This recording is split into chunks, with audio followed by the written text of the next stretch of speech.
this team, we're going to stand together and fight this disease. I come this way before, travel through the open door. Circumstances navigate the path, and life happened all so fast. No, they got lonely. Sometimes you see, I know we couldn't make it. Even when I'm off beat, I still land on my feet, and nothing can shake me, cause I know life took a hold. I never.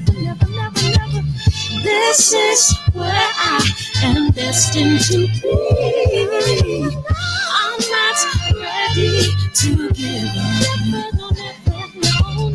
I believe in the miracle of life. Life's a break with no rehearsal. Learn quickly, they'll come for your role. Games get played, can't take it personal, cause the devil is a liar. I'm telling you the truth, it's all in what you do. Some things you gotta do. Fight for millions, take a second, see the blessing in it. With much expected, much is given. One to make the living, now I'm giving back to children. Never let the power come first before your happiness. Yes, you can be the best if you go the distance. Mix a little sweat with your persistence. You know that the best things are never instant. Just shine, let them see your brilliance. Get up, open up your eyes now. It's the moment of truth. No backing down. We're bringing it tonight. Oh, for the children, it's a given. You gotta give it, be a blessing. This my personal statement. Run the game like I'm acing. Learn to develop patience, determined to be the greatest. Yeah, bobbing and weaving, they changing up like the seasons. Indigenous to the grind, so I do it for all my people. Jabbing the competition, back up against the ropes. You fighting for recognition, I'm fighting just to promote equality where we lack it. Or cancer slowing our road. I'm confident we'll make it. We focus on common goals. Yeah, give back, give love, giving something away. Never give up, stand tall to fight another day. 2 toes, 2 feet, I stand on the ground. I'm going back soon and fight this final round. Life's a break with no rehearsal. Learn quickly, they'll come for your role. Games get played, can't take it personal, cause the devil is a liar. Telling you the truth, it's all in what you do. Some things you gotta do.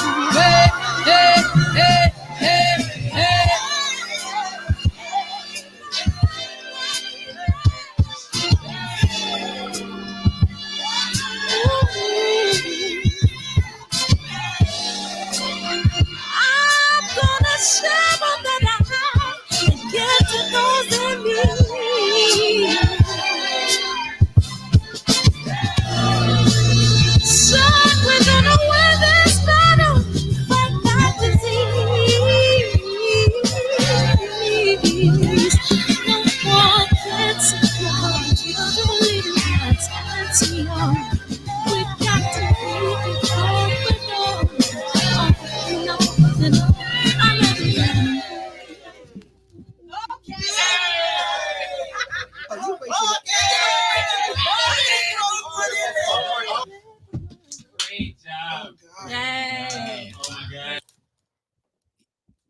Y'all already know why we here. Ain't no use prolonging this, man. Hey, I'm just gonna open up the front lines and y'all go. What up, DB? It done miss up. Only dad, man. What's up?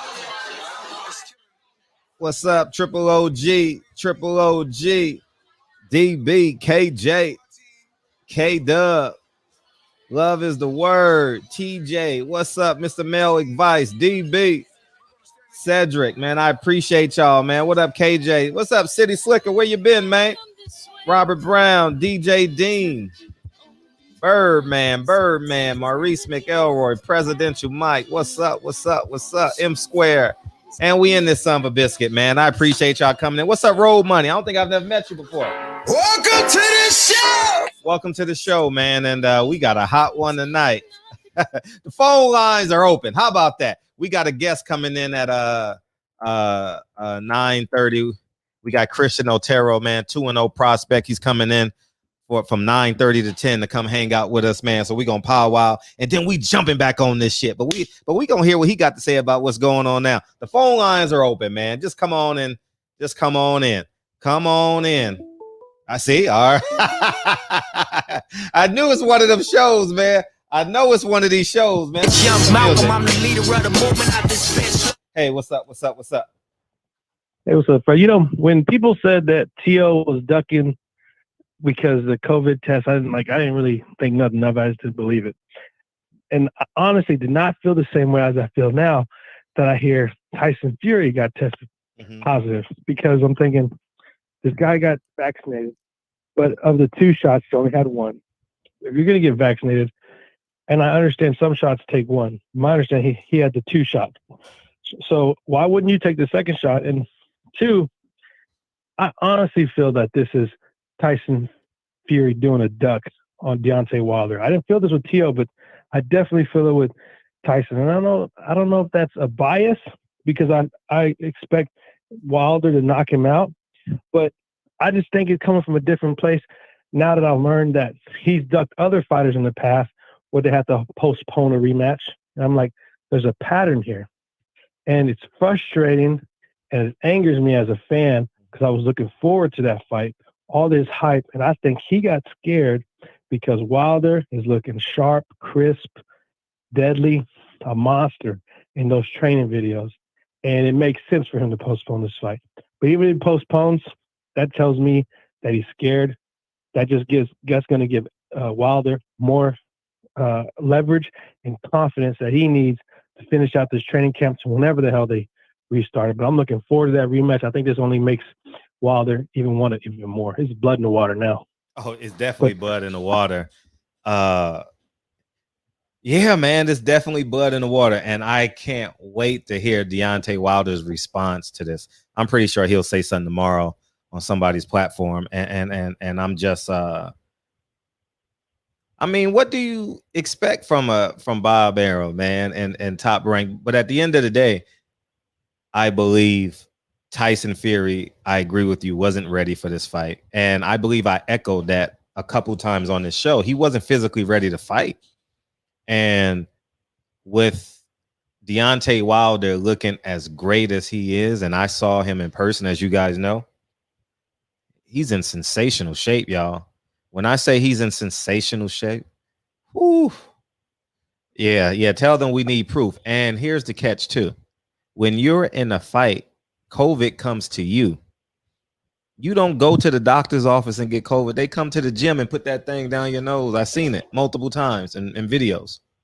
You know, so it's Deontay Wilder's gonna have to carry this for another 100 days. And I will say I was surprised that Terrence Crawford re-signed with Top Rank. I don't really understand that. That tells me more. That makes me. I like Bud.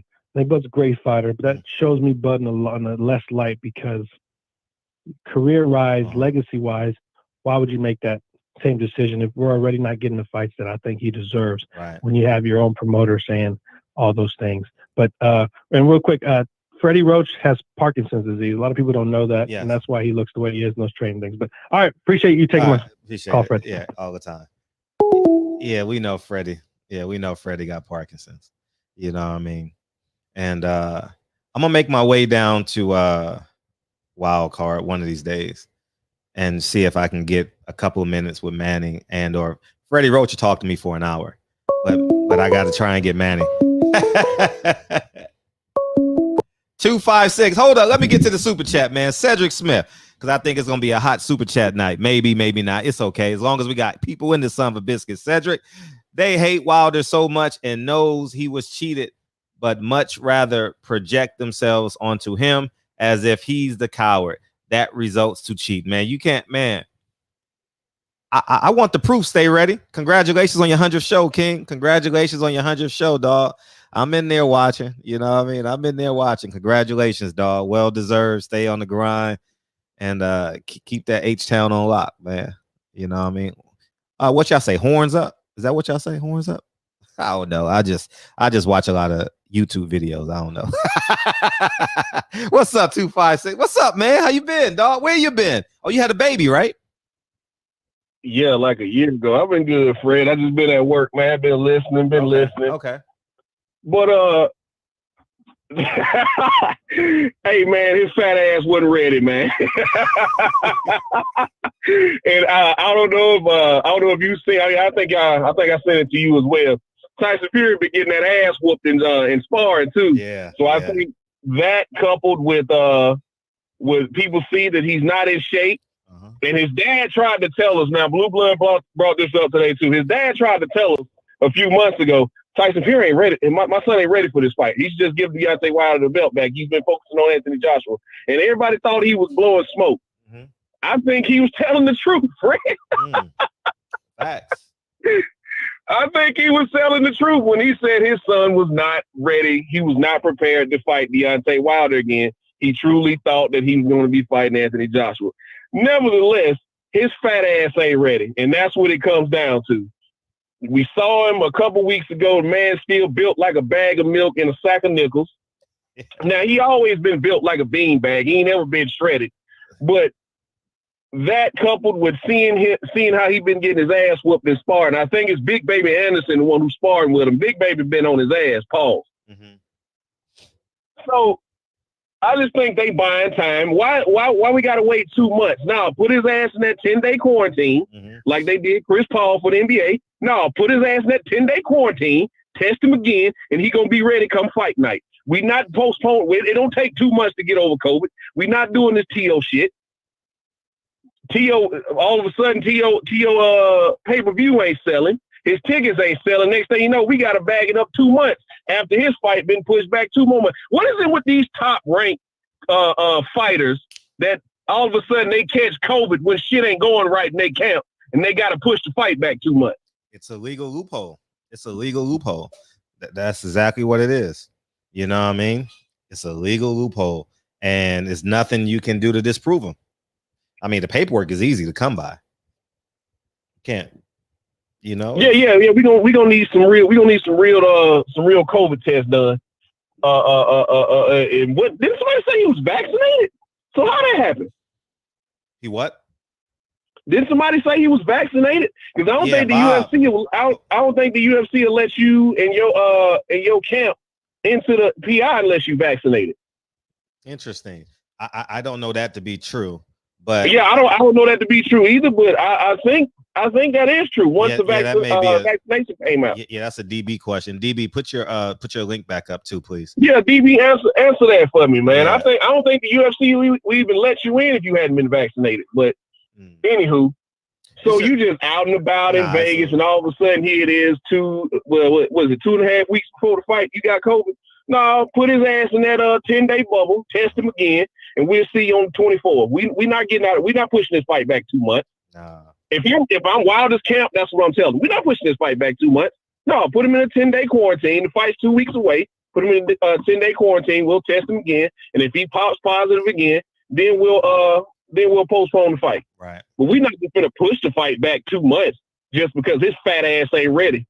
But I think they have a clause in there where they have to fight by a certain day, if I remember correctly. So maybe they can enforce that. So maybe it'll only be 6 weeks. I don't know, but they're gonna have to do something. September? Didn't he have to fight him before September? I think it was September 15th, wasn't it? Oh, that's great then. And then Bob would be on the hook for the see, the problem is I'm uncertain if the tickets were moving as good or anything like that, but this was a business decision. It wasn't a COVID decision. It was a business decision. And Bob is the ultimate lawyer / promoter, and he's gonna cover CYA.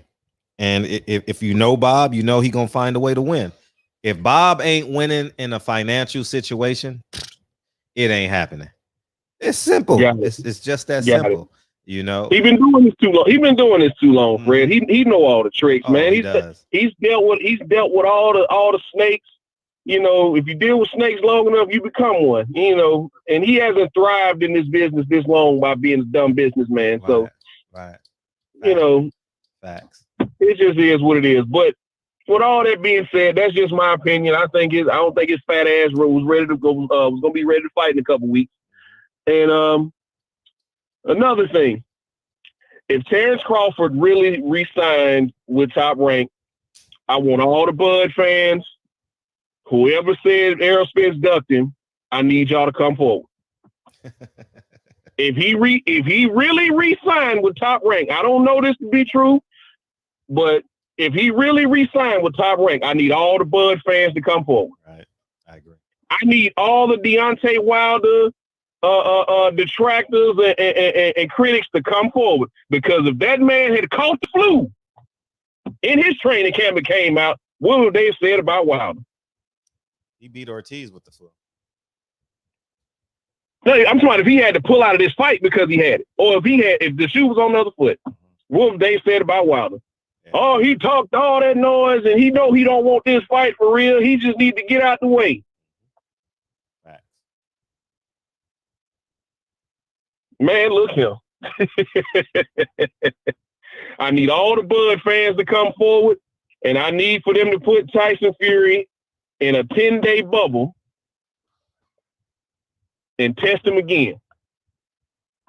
We're going to get to the truth one way or the other. But I tell you what, they better not push this fight back too much. I'm not to put my money down. Have a good night, Fred. I'm out, bro. Appreciate you. God. Damn. Fuck, you talked so long I couldn't even put up Carolina Ryder. God damn, man. He talked so damn much the motherfucking thing jumped on me, man. Man, I appreciate you coming through heavy, man. Thank you, dog. For those of you who didn't see, Carolina blessed the shot with a Hondo. Man, y'all talking too much, man. Shit. God damn it. Thank you, Carolina Ryder. Appreciate you, big homie. Hard body JT. Fury knows that regardless of all the false narratives being painted, he will be the one that has to get in the ring with a man seeking revenge. Like I said before, I do not want to get into a ring that feels like everything is against him. Like you hit a man's child, you call a man a bitch, you know what I mean? You hit his woman. Nah, I don't want to get in the ring. I don't want to get in the ring with a man like that. Ain't that right, Reggie? Yeah, H Money. Explain why your boy ducking. Yeah, H. Yeah, H. Yeah, H. Explain that shit. If I was Team Wilder, I would not let the date go past September 15th. And they gonna make sure that happens. I don't doubt that one bit. And it's funny how the only words Deontay Wilder said rings true. I want to thank God for a great legal team. How important was those words, man? How important were those words? Oh, so you're gonna put another one down. Oh, you full of shit, nigga. Oh man, you. Hey, I talked to, man, come on, man. Why an epidemiologist at my job, and she's, please, big dog Willie, please, big dog Willie, please explain that. Don't trip, Fred. I got you. Man, I truly appreciate you, man. I know this is gonna be a heavy show today because this is like a valid. How many validations do we get, Kyle? We get so many validations on this show, man. We in here every night, and this is more like a celebration too. You know what I mean? You know what I'm saying? They fucking cheat, man. They cheated. They postpone. They lie. They get COVID. They lie. They do drugs. They fuck prostitutes. They gain weight. They do it all, man. They do it all, man. They do it all. E1K, F Top Rank, and the click you claim, West Side when we ride, rolling. You claim to be a bad boy. I fucked your wife. We bust on bad boys, nigga. What's up, Jace? 804. Salute Fred in the barbershop. Wilder Fury should take a September date if Canelo doesn't get the fight with a PBC fighter tied to Fury Anthony. Nah, it don't matter at this point. I don't care. Fans got to make a decision. You going to Texas for Canelo, or you going to Vegas for Wilder? Fuck that. Make a decision. Nah, man, there's no sense waiting on Wilder, man. Give me a second.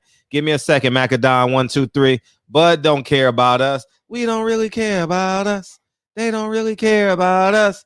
We shouldn't care about him. Yeah, Bud about Free Sugar Hill. Fred, Sugar Hill got company in that car. That car fire. Oh man, Kyle, what's up, big homie? I got you next, Deacon. What's up, man? What's up, man? What's up? What it do? Listen, man. Little bitch, man. You know what I mean? Straight up and down. Listen, all my kids are asleep, so I'm gonna get a little aggressive tonight. Okay. I mean, kids are gonna be running in and out today. Let me just say this, bro. That picture you posted, how does his stomach look like that and he never had a baby? You know how that's how women look after they have their babies, bro. Like he got that baby belly shit, bro. Like, how do your stomach get like that? Fact. And this is the thing. Andre Ward, Tim Bradley, all them folks at ESPN, hold that man feet to the fire. They ain't gonna do that now. You know what I'm saying? If you say what you mean what you say, then stand on it. You say you ain't need no full training camp for water. You just need about 2 weeks. So you should be all right then. You say you come in at 300 pounds anyway, so you should be all right. And it's the thing, right? If he got COVID, right? He said he's kind of sick. If you got COVID, there's only two kind of sick you get with COVID. Either you hella sick or you almost died or you dead. You know what I'm saying? Like, there's no in between when you got it. You know what I'm saying? Because when you get it, you know you got it, bro. You know what I'm saying? Your head start hurting. You can't smell shit. You can't taste shit. You know what I'm saying? So him to say he's kind of sick, man, is bullshit. You know what I mean? And I'm gonna tell you one thing. I'm gonna be real with you. If I can't get this money back for this ticket, somebody gonna have to see me. You know what I mean? Because the same thing with Keith Thurman, I'm doing to him. I'm telling you. I'm telling you, man. I'm gonna make it my business to sue his ass. You know what I mean? Because he a fraud, bro. He's a damn fraud. And they keep giving this man all these passes. But if this was Deontay Wilder, ESPN and every mainstream media site will be saying, Deontay Wilder, he's not mentally ready and all this shit. But what about Tyson Fury, man? I mean, he's doing listen, this is the thing about it, though. He said he was supposed to be vaccinated, right? But he didn't get his other shot. But he can go out and do all these speaking engagements, Mr. I'm going underground and all that other shit that he said he was going to do. So if Mike Tyson don't get COVID, because I think I think he made contact with Mike Tyson, right? Wasn't he on the hot box? Was that recent? Tyson Fury been everywhere, man, since the Canelo fight. But we haven't seen. Remember last fight that they showed a lot of training. He ain't been training. He's just been sparring and hitting the heavy bag. I mean, when a fighter's training. Same way when a fighter really wants to fight. I explained to y'all. When a fighter is training, man. They have a temperature about them. It's you can hear it in the interviews. Their demeanor, their people around them. It's this motherfucker getting away with highway robbery. It's a lie, and it's the only loophole that they can have. How can the judge say, "Oh no, you don't have COVID" when they showing a positive test from a doctor? I mean, my thing is, man, dude, if you're scared, say you're scared, man. You know what I mean? Because we know it. Listen, I knew he was scared when they did the face off, and he had to reposition himself like 8 times. Mm-hmm. And he looked at Deontay Wilder. He took a deep breath and shit. He did the little, how movies niggas scary do that little deep breath to go. You seen him do that shit, bro. Right. He was scared as hell, bro. You know what I mean? And I'm just upset that they allow people everybody is packed, ready to go. Hotels paid for, tickets bought. You know what I mean? Everything, outfits, new outfits, the whole shit. And you're going to pull this type of shit, man. You know what I mean? This is dope fiend behavior. You know what I mean? This is dope fiend behavior, bro. Behavior. I might post dope fiend behavior. Dope fiend behavior. Dope fiend behavior. I like that term. Dope fiend behavior. Yeah. Yeah. And guess what? Boxing's gonna lose some fans because of football. And guess what? It's not going to be sold. It may not be sold out. They may have to drop the ticket prices because they're in heavy competition. You know, especially if I don't know. I mean, it's going to be tough. And this is the thing, though. This is the worst part, though, Fred. They had a chance to take the reins back from UFC and MMA. They had a chance to take the reins back, and boxing was supposed to be on top. This was boxing on top. This was going to bring back the glory days. If you think about all the fights that was planned and ready to go. Yeah. Right. And Tyson Fury again. I mean, he's just the worst type of person. I didn't like the only reason why I want Deontay Wilder to fight him and beat him is because he's owed that. But I don't even really want him to fight that guy. I don't want nobody to fight him. I want him to be exiled. You know what I'm saying? I think he's a piece of shit. This is the third time he's done some shit like this, though, Fred. You know what I mean? Listen. They were supposed to do an immediate rematch after the draw, right? That bastard took two extra fights. Yep. You know what I mean? Then you can't get him to do a fight. You want to fight everybody but Deontay Wilder, bro. And it's like, man, that man put money in your pocket. He helped you feed your family. Y'all niggas was homeless. You was in and out of the dope house. And you're not gonna ask how you repay that man. That's why you can't. That's why it's hard to trust him. It's hard to trust them, man. It's hard to trust these type of folks. Man, it is. You know. Because if I was Deontay Wilder, I know you a man of your word and all that stuff. After that the first time when he took them 2 fights and then did all this extra shit, I would have fought somebody else, bro. You know what I mean? I know that was probably the most lucrative fight on the table, but fuck him, man. Yeah, he is a real piece of shit. Piece of shit. I mean, just the ultimate piece of dog shit. I mean, what's worse than dog shit? What's worse than dog shit, Fred? Tyson Fury. No. I need like a some type of shit so we can call him. Horse shit. That's that white people shit, man. We gotta come. we need some type of shit. But he's the worst type of shit. You know. Dope fiend fingernails. Oh my god, fucking clown. And that's the thing though. They don't never make him stand on what he say though, Fred. He talked all that shit. Oh, I don't gotta train for this guy. He's a bum. But now we got 2 more months. Mm-hmm. Yeah. Kyle, hold up 1 second. No, go ahead, my bad. Thank you. San Francisco City Slicker. Welcome back, man. Welcome back to the shop, man. The craziest part is we all knew he would do this. He definitely capable of this. Definitely capable of this. Mr. Finesse, what's up, big homie? Salute, Fred. I myself have seen others on multiple channels predict this because a caveman behavior is predictable. This is the thanks Wilder gets. Yeah, man. I wouldn't if I'm Anthony Joshua. Well, I mean, I would make him pay. Like I would be like, man, I ain't fighting you, dog. You know what I'm saying, Andre? College football, NFL, baseball, all competition in September and October. Tough sell. Bob on the phone with the Queen to allow citizens to fly over. Yeah, he definitely doing that. And it's going to be challenging, man. If it's October, yeah, you got preseason NBA. Woo, it's going to be tough. It's going to be tough. That's a tough sell, dog. That's tough. What's up, Kyle? And this is the whole reason why I got pushed back the first fucking time. Was because of college football.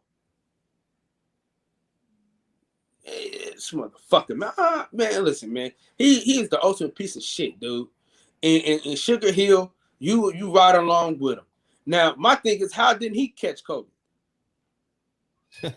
Everybody else caught it but him.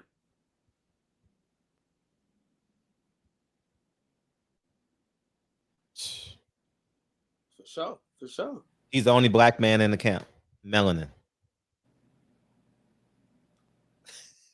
Kenneth Johnson, word to the wise. Never hit your wagon to a dope fiend. Dope man. What you say? It's the dope man. Only your homeboy in here. I still think boxing is making a comeback, especially now. And the guest is here. But let me be clear and say it first here on the show. If Manny beats Earl, he beats Bud. I'm ready when you are, Christian. So just let me know when you're ready. Oh shit! All right, hey Fred. All right, I'm gonna holler at you, big dog. Hey, I need 3 more subscribers to hit 700. 3 more subscribers to hit 700. Okay. All right, big Fred. I'm gonna holler at you, big dog. Appreciate you. I'm gonna get Deacon on, and we're gonna rock and roll, Christian. All right. Deacon may be a few minutes or so. No, I got to get back there to the wife. I won't be too long, man. Salute to everybody. To you, Fred, DB, Reggie on, Mr. Finesse, my neighbor and homie. To the Queens, man. Yeah, I just got a different take on this Tyson Fury thing. Let's hear it. Yeah, man, I think we need to pump our brakes. And like you were saying, don't back off your stance, Fred, because you was correct. And for me, I'm not just hopping on what you were saying. This is just what I believe. I believe that Tyson Fury is not body beautiful, right? Mm-hmm. He is who he is. I think he is in the best shape of his life. He said he knew that Deontay was in the best shape of his life. He's finna face the best Deontay. You don't go into a fight not prepared, right? So whatever caused this excuse, or something that seems to appear to be an excuse, I don't know. But I'm just saying, I think that, and I'm not going to take credit away from this situation, because if this fight goes down, like you said, no excuses. We're going to beat the best Tyson Fury.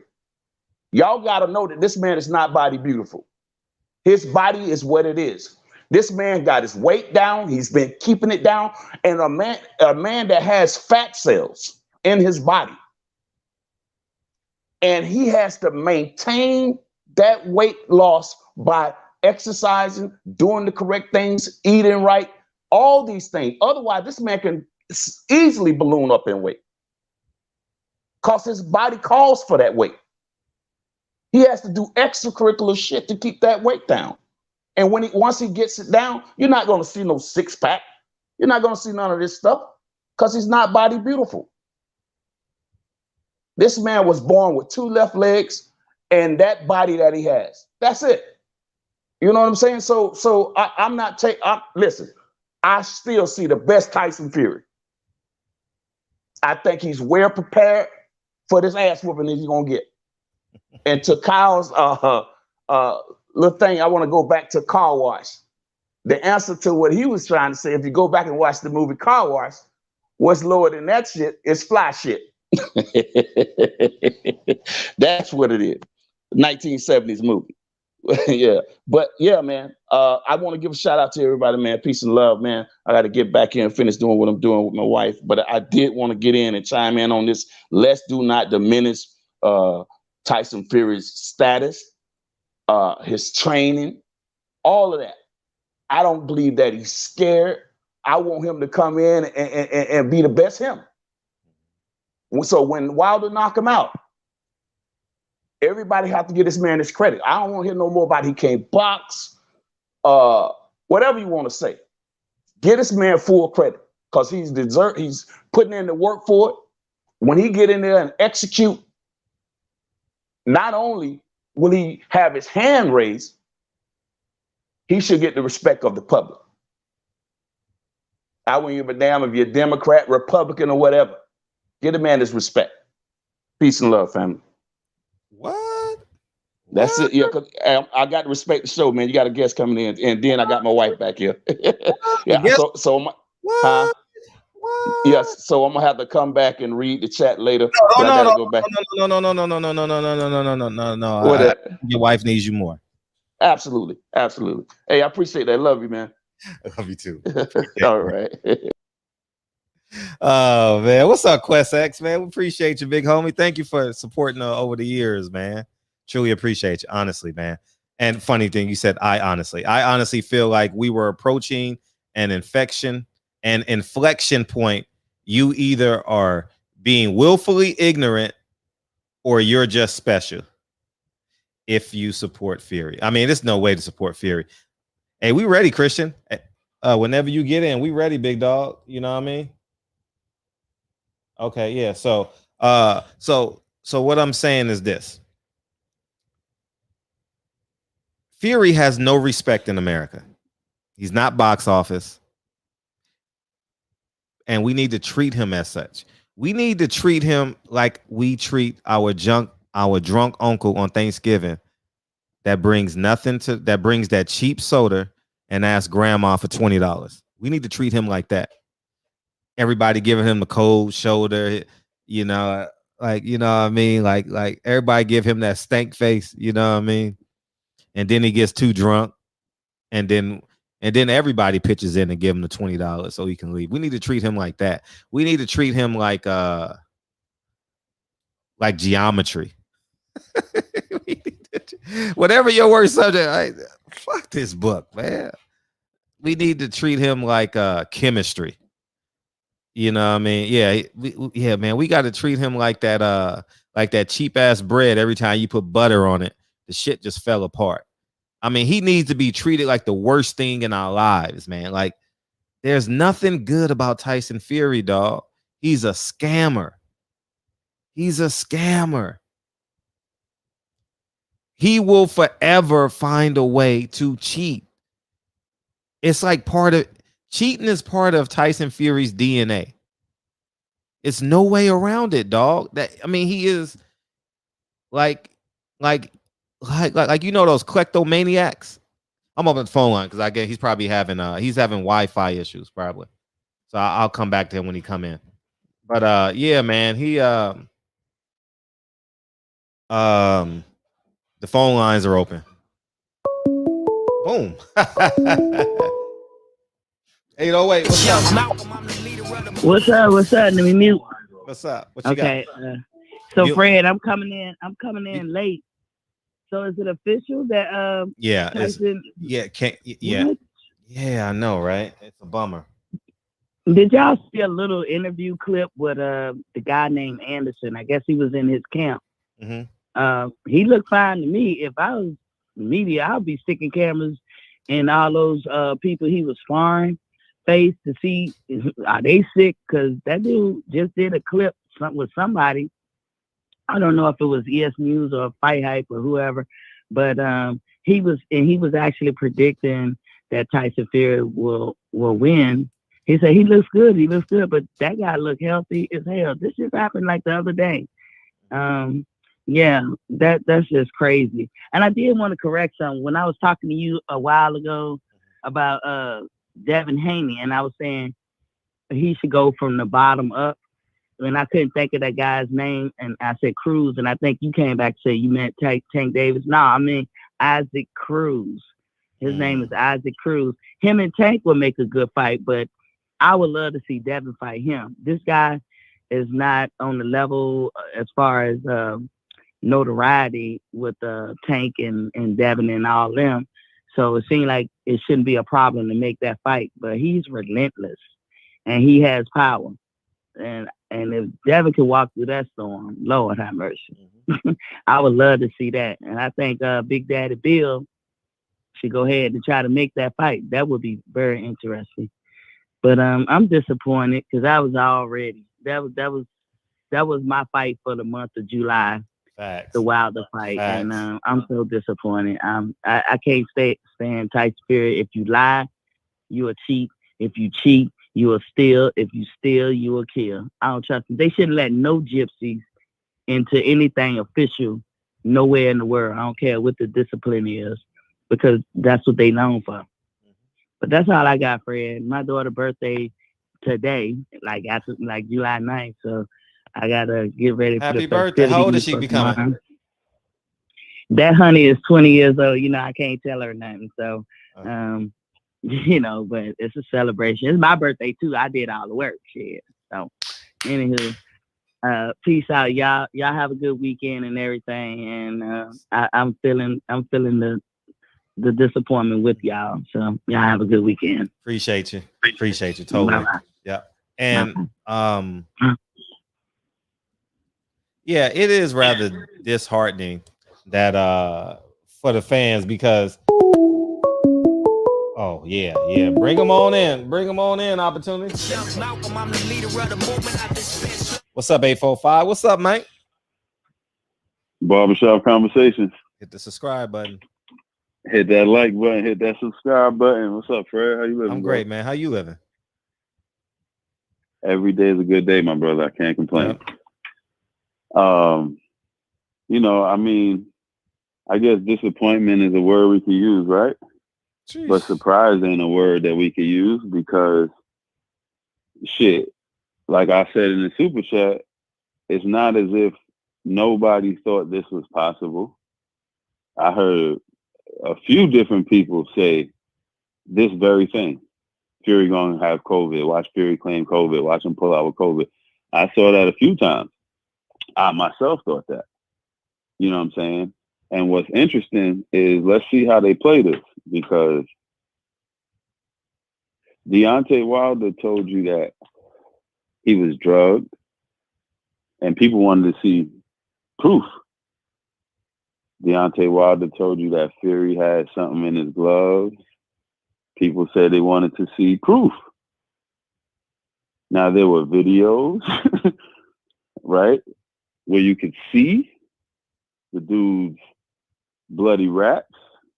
You could see the dude's glove flipping 90 degrees. You could see the dude's knuckles in the bottom of the glove. I mean, these were visual evidences that you could see. Yet people still wanted proof. People were talking about, I'm talking about some of the most so-called credible media members. These motherfuckers wanted doctor proof. They wanted to see x-rays. And then Deontay Wilder, you could see he's showing you the side of his head. You could see a dent in the side of his head. They still need more proof, right? Let's see how much proof they need here for this dude pulling out the biggest fight of the year that people have already invested their time and money into. Taking off of work, then set up babysitters for their kids, then save money to put away for this. Let's see how much proof they ask for this, right? They need so much proof. Even though there's visual evidence, they needed so much proof when Deontay Wilder said something. Well, now Fury and they camp are saying there's an outbreak of COVID. Outbreak. Okay, cool. Okay, cool. I'm not saying it's not because I'm not there. I don't know. But if there's an outbreak of COVID, right, that means everyone in that gym is now compromised, right? That means that nothing over there, really, nothing going on in the gym that he was in, around none of the people he was in. Nothing should be popping now because they've all been compromised by this outbreak, right? Now, for us to be surprised, we'd be foolish because we've seen Tyson Fury do this before. Not once, not twice, multiple times. We've seen him try to get out the Klitschko fight and then get out of it twice. We've seen him get out the first Wilder rematch. Now we've seen him tell us how the contract expired. Now we hear to where COVID hit. So we shouldn't really be surprised because the dude done show us he's a lying fiend. But what else do you expect from a fiend? Who listened to the story of a dope fiend and take that as gospel? You know what I'm saying? It's just a damn shame that Wilder had to put all that time and work in, that all of these people, all of these brothers and sisters who were saying, we're not going to let what happened last time happen again. I'm going to show up this time. I'm going to buy my ticket. I'm going to the fight. It's going to be more faces that look like us there. And all these people who said that, it's a damn shame that just this shit just all in one day gets snatched away, right? And when we find out 2 weeks from now, we see a video on Instagram of Fury jet skiing somewhere in Italy with Teofimo Lopez. It's a damn shame what they just did. It's a damn shame. And let me see, I want to hear all the necessity for proof. I want to see all that same energy from Stephen A. and Max. And I want to see, what's his name? Tessitore, the sycophant. Joe Tessitore, ain't Joe Tessitore, the sycophant? I want to see all this same kind of energy they just had toward Wilder. I want to hear Andre, who you mean, we Ward. I want to hear him tell us how Fury don't want this fight. It's obvious. I want to see it. I want to see it because there's no way. There's no other way to look at this shit. There is no other way. Let's say they all got COVID, then they was being irresponsible as fuck. Ain't Deontay Wilder got a team? Ain't they training? Aren't they under the same kind of situation? Why they team ain't coming out saying that? Bob Arum lying ass coming around saying Fury fully vaccinated just to find out he not. Bob Arum lying ass just keep on lying and y'all just keep on listening. It's a damn shame what they just did to us. So everybody who was invested, if you had a barbecue planned, whatever you had planned, it's a damn shame because they don't want us to forget. They don't want to forget. They love that image. That's why they made a statue over there in the KU. They love that image. They don't ever want to forget what happened February 23rd, and they don't want to see the redemption. I bet you, Tyson Fury retire and come back in 2 years, and they gonna act like ain't shit happened. Y'all watch. It's Mr. Finesse, yo Fred, fuck that guy. You know what I'm saying? We on to the next, man. Whatever Wilder do, I mean, damn, all I can say is, man, I'm sorry for the dude because I know he put in the work and he was focused and ready, you know what I'm saying? But we move forward. You can't keep a good man down, and you can never be surprised by the behavior of a goddamn Viking. We move forward, man. Salute to you, Fred. Shout out to the barbershop. It's Mr. Finesse. I'm out of here. Appreciate you, Mr. Finesse. My brother. All the time. Pound for pound, sports and entertainment. Watch them move it to a stadium for the UK fans to come out. Yeah, you already know that's gonna happen. You already know. 607. Hold up 1 second. QuestX double down 2 times, man. I need to see the COVID test. Shit, me too. Test results. Otherwise, in the words of Jay-Z, we don't believe you. Finish it for me. We don't believe you. We need. Finish it for me. We don't. What? You need what? I can't see because I got my chat on too. You need more people. Yeah, man. That's Jay-Z, one of Jay-Z's top lines. What's up, man? Listen, what's up, brother? How you doing? Hey, I'm great, man. What you got? Hey, look, man. Honestly, I really don't believe this fight gonna happen at all. I'm being honest with you. He gonna do everything. I think he's gonna drop the belt. I honestly believe that. He don't want that no more because he know they woke up a sleeping giant, a real dude that ain't playing. I honestly believe that, man. I said this from the beginning when they made the fight. I said he gonna do everything in his power not to fight Wilder on July 24th. Boom, in less than 2 weeks, postpone the fight. I don't think the fight gonna happen, man. I think he's gonna drop that belt. Yeah, I mean, White and Wilder might be fighting for the WBC belt. Well, you already know what's gonna happen there. That won't take long. Yeah. 2 rounds, he's perfect. He's tailor-made for Wilder. Tailor-made. He's too slow for Wilder, man. Oh man, He don't want that smoke with Wilder, man. Let's be honest, man. Dillian White don't want that. Talk a good game. He don't want that, man. Come on, man. These guys, we done seen so much stuff in Deontay Wilder's career. It's crazy how they are petrified of Wilder, man. It's crazy, ain't it, man? Huh? I'm with you on it. It's crazy. The truth, the dark will always come to the light, man. Truth is always going to, regardless of what people think, you always going to come, everybody is going to come to light. Regardless of what people think, I really believe, I'm hoping they fight, but I just don't see it happening, man. I don't see it happening, bro. They don't want that. They don't want that Wilder work, man. Wilder is so focused and determined. They don't want that, man. He is. It was going to be a pretty day 2 weeks from Saturday. It was redemption time. Yep.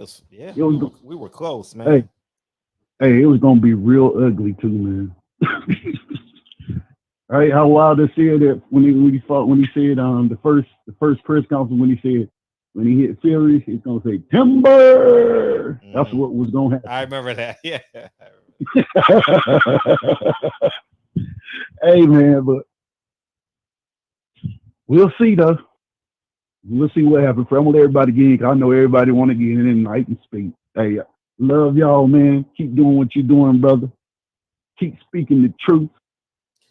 Everybody cut your TVs off on these people, man. Come on, man. Cut the TVs off on it. Because they don't care.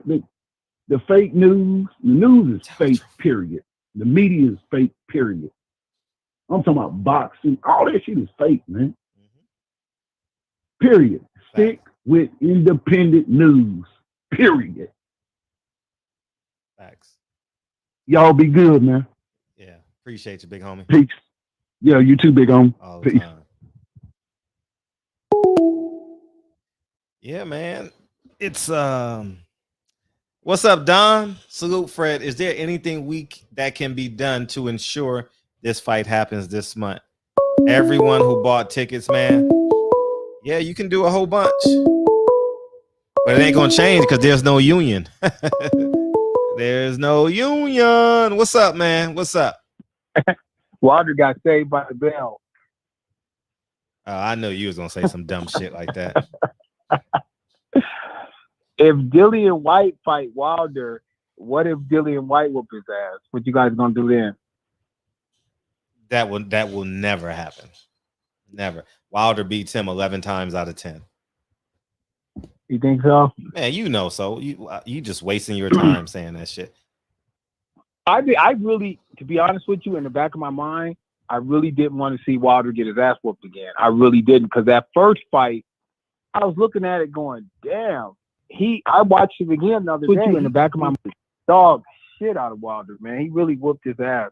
And I didn't expect Wilder to get whooped like that. I really didn't. I actually thought Wilder was going to beat him in the second fight. I even told you that. We had a conversation before the second fight. You remember that? No, I remember you said it the other day, though. Yeah, you asked me, and I said I expect Wilder to win. Wilder, I'm going to be honest with you. I gave Wilder the first fight. That was the longest count in history. He knocked Fury out, period. Count it, move on. Okay? That ref was tripping. There is no way in the world Fury was not knocked out. There was just no way, in my opinion. That was the longest, most raggedy count I've ever seen. Okay, so Wilder took the first fight. They let Fury draw him, but Fury got the second one. And in the back of my mind, I'm thinking, I don't want to see Wilder get fucked up like that again. I really don't. But I don't know. If he cheated, like you guys say, maybe he's got second thoughts. I have no idea. What are your thoughts? Oh, there's nothing honest about Tyson Fury. Nothing honest about this man. But we ain't going to get the full picture. We meaning everyone else. Or everyone else ain't going to get the full picture. Let me make this point. Okay. Until he ends up in jail. He's going to end up in jail or a dope fiend in about 12 years. He's going to... Okay, let me ask you this, Fred. Yes. What happens to Wilder's career if they don't fight? What happens to Wilder's career if they don't fight? Yeah, where does he go from here? I mean, what does he do? Like I told you, is Tyson Fury the best heavyweight in the world? I really don't think so. I think AJ is. Oh, you think? Oh, damn. Okay, I would just because I want to say if y'all think Tyson Fury is the second best heavyweight in the world and he's ducked them, that makes Deontay Wilder the best heavyweight in the world. I have Deontay in the top 5. I do not have him in the top 3. That's just the way it is.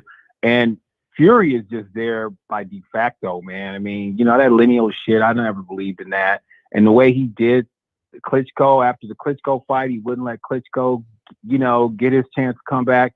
I'm just like, you knew. But here's the thing that really frustrates me. We all knew who Fury was.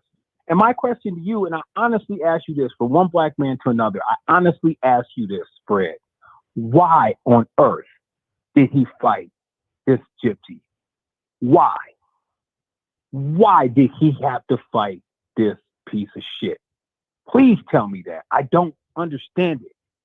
No real black man understands why he turned down AJ, to fight this guy, let alone cry about it later. Why, Fred? Why? Make this make sense, please.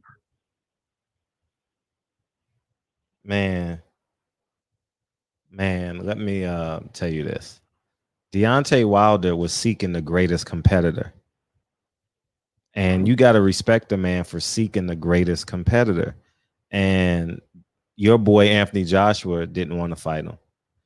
And the way why did he turn down all those offers? Why did he make so many offers? No. Let's just stay current, because then it takes this conversation back 3 years ago.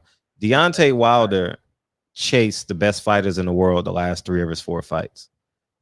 Ortiz, 2 Fury fights, and Brazil. Brazil is, he was a mandatory. And I think that deserves a level of respect. Just like, wait, let me finish. Just like I respect Anthony Joshua for getting right back in the ring with Andy Ruiz. It's a level of respect. Anthony Joshua pulled it off. It's the same respect you give Anthony Joshua for getting back into the ring with a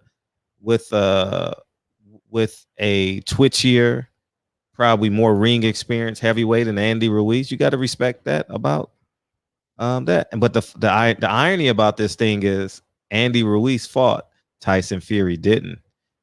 So the money was on the Tyson Fury side, and the money was on the AJ side. So same circumstance with Andy Ruiz it was with Tyson Fury. They got too fat. Fred, yes, I'm not an ignorant fool. Wilder admitted out of his own mouth that he turned, which we already knew anyway, that he turned down more money from AJ to fight. I didn't hear that, but if he turned down more money, but it was also, I'm just going to assume that you're right for this conversation.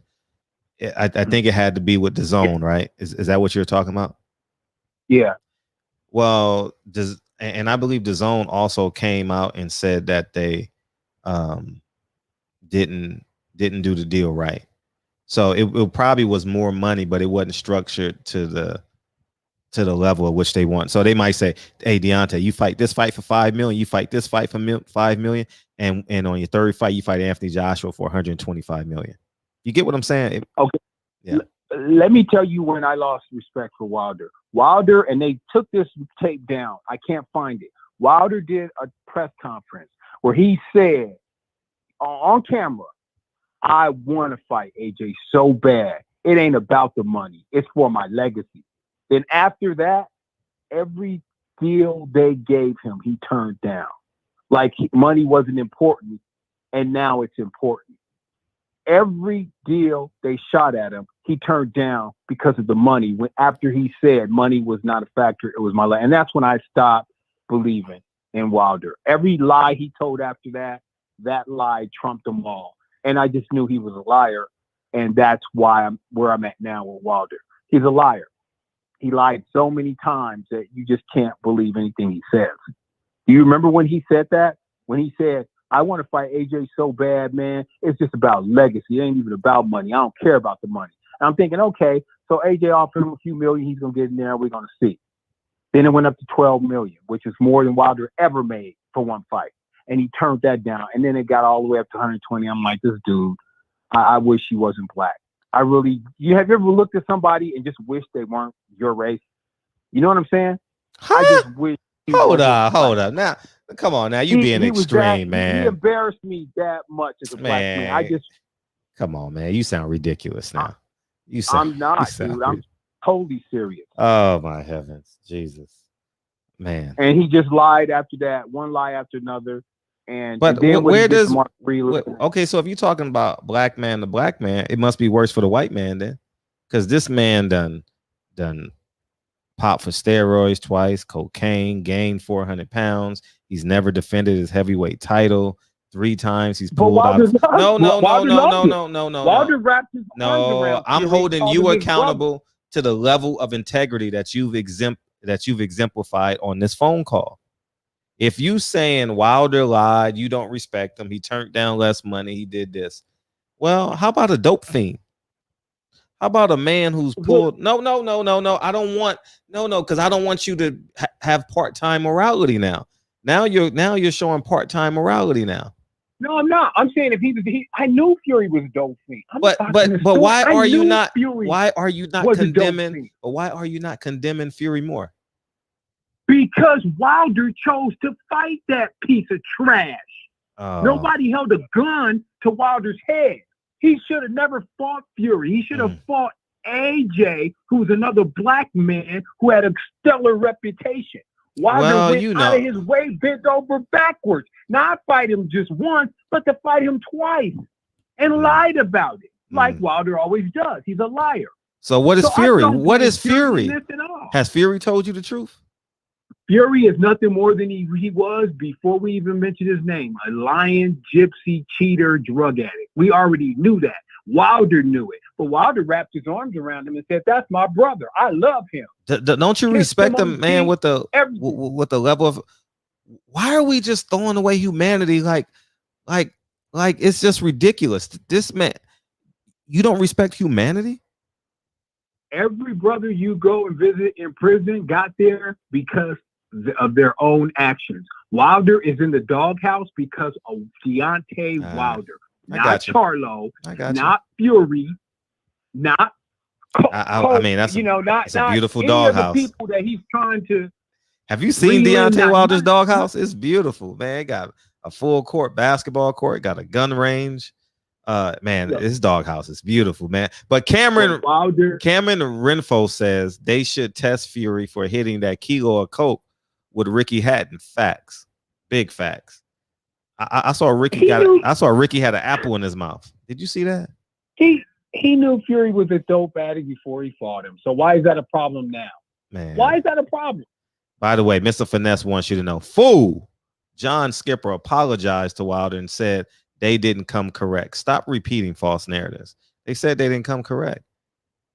You guys will cover up anything Wilder does. And you're going to cover up anything a white man do. Same, I mean. Do you understand Mark Breland is a two-time world champion, Olympic gold medalist, and Wilder...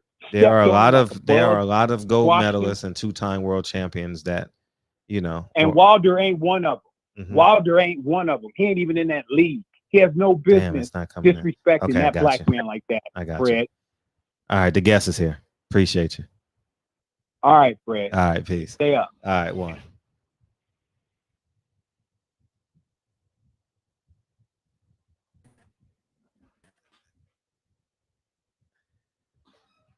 You froze. Oh, you froze, man. You got a bad connect. We gonna make it work anyway, though, man. What's up? So you just getting off the plane? Oh, damn, man.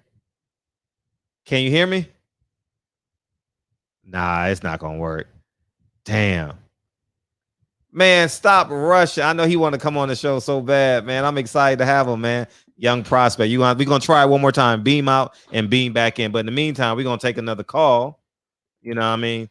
Because your Wi-Fi is gonna freeze and go in and go out because you're moving, getting off the airplane. Then you're gonna freeze because them motherfucking airplanes be blocking that tower. So it's gonna be hard.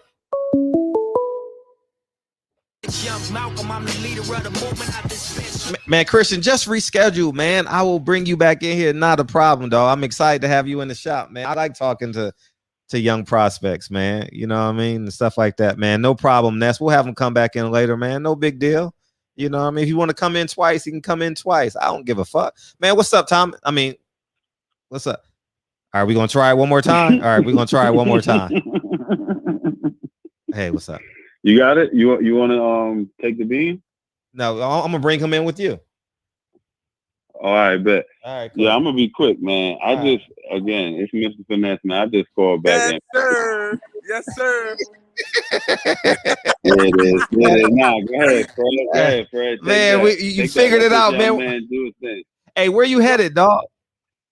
I just landed in LA. Oh, what you doing in LA?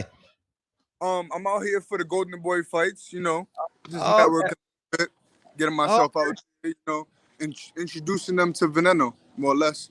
Okay, yeah, that's what's up. Who you got winning those fights, though? You got Jojo Diaz versus Fortuna? All right, so I'm actually going for Javier Fortuna because I'm not really a fan of Jojo Diaz. To me, honestly, he don't got no heart. For a Mexican fighter, how he fights, he don't got no heart, brother.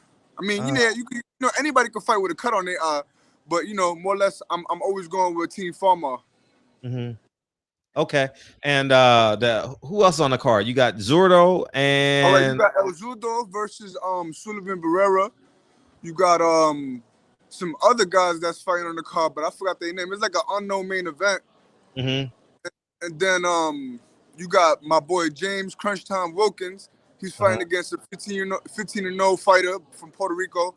I don't even remember the dude's name, but I know he slapped my boy for me, and he gonna get that back tomorrow. He gonna catch that stoppage. Oh, he gonna catch it. He go. Oh, so they catching stoppages now. And by the way, your boy Tay Jones says, "What's up?" He in the chat right now. My boy, what's good, brother? What's good? Oh, y'all must have did some rounds together. Out the camp, man. He from our team, from Mustafa's boxing. More or less, I just started training under the tutelage of Mustafa Meekins from Atlanta, How's that Georgia. coming? How's it training with Mustafa? Because I'm always fascinated, and I always end up spending 10 minutes on his page. It's more or less like it's like you in a boot camp, because everybody's in sequence, everybody's working at the same time, and we all doing the same thing. We practicing on the same thing over and over and over. Consistency is key. Yes, sir. And how's the Atlanta living and compared to New York living? How's that? Well, I don't live on Atlanta yet. I just have my camps up there, and since I just started getting my camps going. I don't really have a date yet. I was supposed to be fighting October 31st, but unfortunately, business circumstances came immense. So, moving forward, I'm just looking for a date right now, and it gives me more time to pick up on chemistry with Coach. Mm-hmm. And you mentioned free agency. You're a free agent in your thing. So in your bio. So who would you want to sign with? Honestly, no one. I want to sign with the network. Feel me? I want the networks to love me. Feel me? I want them to be like, oh, this boy right here. I want him to come back on my network and fight. Feel me? So it's not specifically about signing with a promoter, right? The promoter has to have your best interest, and he has to be able to support you overall. Mm-hmm. Not only as a fighter, but also in the business aspect. So if they don't have your best interest, or if it's not at least 50-50, it doesn't make any sense for me to sign with you guys. Nah, you're right. What weight you fighting at? I fight at 135 right now, but I'm gonna be campaigning at 130 because I'm gonna become the first undisputed champion at 130.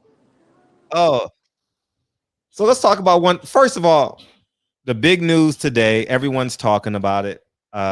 And one, I love the fact that you want to stay independent, man. I think independence is key. But Fury Wilder. Fury pulls out because of COVID. Do you believe that? And what's your take on a new date, October 9th? And how do you see that fight going? Well, due to the circumstances, as far as COVID and what's been going on and stuff like that, I think it was the right move. And it also gives Wilder enough time to be able to develop into his new style. Because he went from a puncher coach, because Mark Breland, he was a puncher back in the days, and he used to knock a lot of dudes out with that right hand. So that's where I seen, his chemistry coming from, Mark Breland. But now that he's with Malik Scott is more of a mover. He's more of a counter puncher. So I look forward to him gaining that chemistry within these next 2 to 3 months. Okay. And 135, before we get down to 130, what was your take on Tank Davis' performance? Well, I think Tank is going to be a force to be reckoned with at 135. I don't see him coming down to 130 anymore.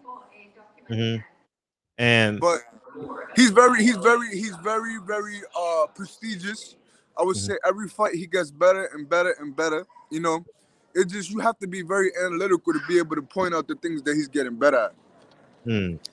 And what did you see he's gotten better at? Oh man, so I was there up in person, and I seen him getting ready for the fight the week of the fight. Oh yeah, he was in your gym. Yeah, man, and I tell you, that boy right there, he got some crack on him. Yo, these boys better stay away from him. Ryan Garcia, that whole you're talking about, oh, he ain't generate enough buys. It's bullshit. It don't even freaking matter. Because at the end of the day, the hand's going to do the talking for itself. Yeah, publicly, it's good to generate revenue. But if you're not the one that they're really looking at, you're not going to generate as much revenue. But now, they're going to be like, that boy Tank. Everybody, I'm telling you, everybody going to stay away from Tank at 135. So how does the rest of 135 stack up? You got T.O., Ryan, Fortuna, and Devin. I feel like it's gonna come down to Tiafimo, Devin Haney, and Ryan Garcia, because they're all three young. I see Tiafimo going up to 140 soon. Depending on the circumstances of him fighting Lomachenko. Lomachenko want that rematch. You can't count that boy out. You can't count Lomachenko out because he is another force to be reckoned with, and he showed that in the Nakatani fight. Right. And let's go down your bio a little bit. Why boxing? Yeah. Why boxing? Why boxing? Why boxing? Yeah. Because this is a poor man. This is a poor man's sport. And me, I come from a worse humility. So this right here is nothing compared to what I've been through. But I'm just trying to make a legacy for myself, man. I'm just trying to more or less show people from a struggling community that no matter where you come from, being a late bloomer, you can do anything. Late bloomer, how old are you? Late bloomer. I'm 26, about to be 27 on the 13th. So anybody trying to show love for me, my cash app, for me, $, Veneno 823. For me, holla at me. Give me my Instagram. No, all jokes. But yeah, I'm about to be 27 on July 13th. For me, and I started boxing at 18. And you said humble beginnings. Can you elaborate? When I first started boxing, I walk into a real boxing gym. Honestly, there's not a lot of real boxing gyms in New York City. But I actually started out at a boxing gym by the name of Willis Avenue Boxing Club, right? And when I walk in, you see people jumping rope, you see people in the ring sparring. First experience, I got to see everything. I'm like, yo, this shit is beautiful to me. And it was a hole-in-the-wall gym in the church, run by somebody by the name of Joey Delva, who actually started me out in boxing, but he wasn't my first actual competitive coach, right? So I walked into the gym.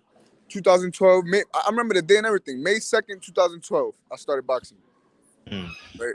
So I walked into the gym. Like I said, I seen people sparring. I see people jumping rope and stuff like that. Everybody grilling me with the ego and stuff.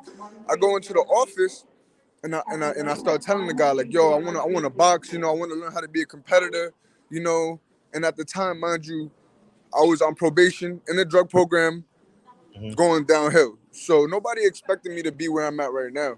Obviously, before I even started boxing, nobody ever expected me to be shit. So, I'm just manifesting, solely for myself, so I can be able to show those people, not only my people, but people all around the world that struggle, that, anything is possible.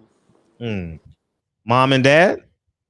Of course, I know I was raised by my mother, but I also know my father, but he wasn't in my life too much because he was in and out of jail.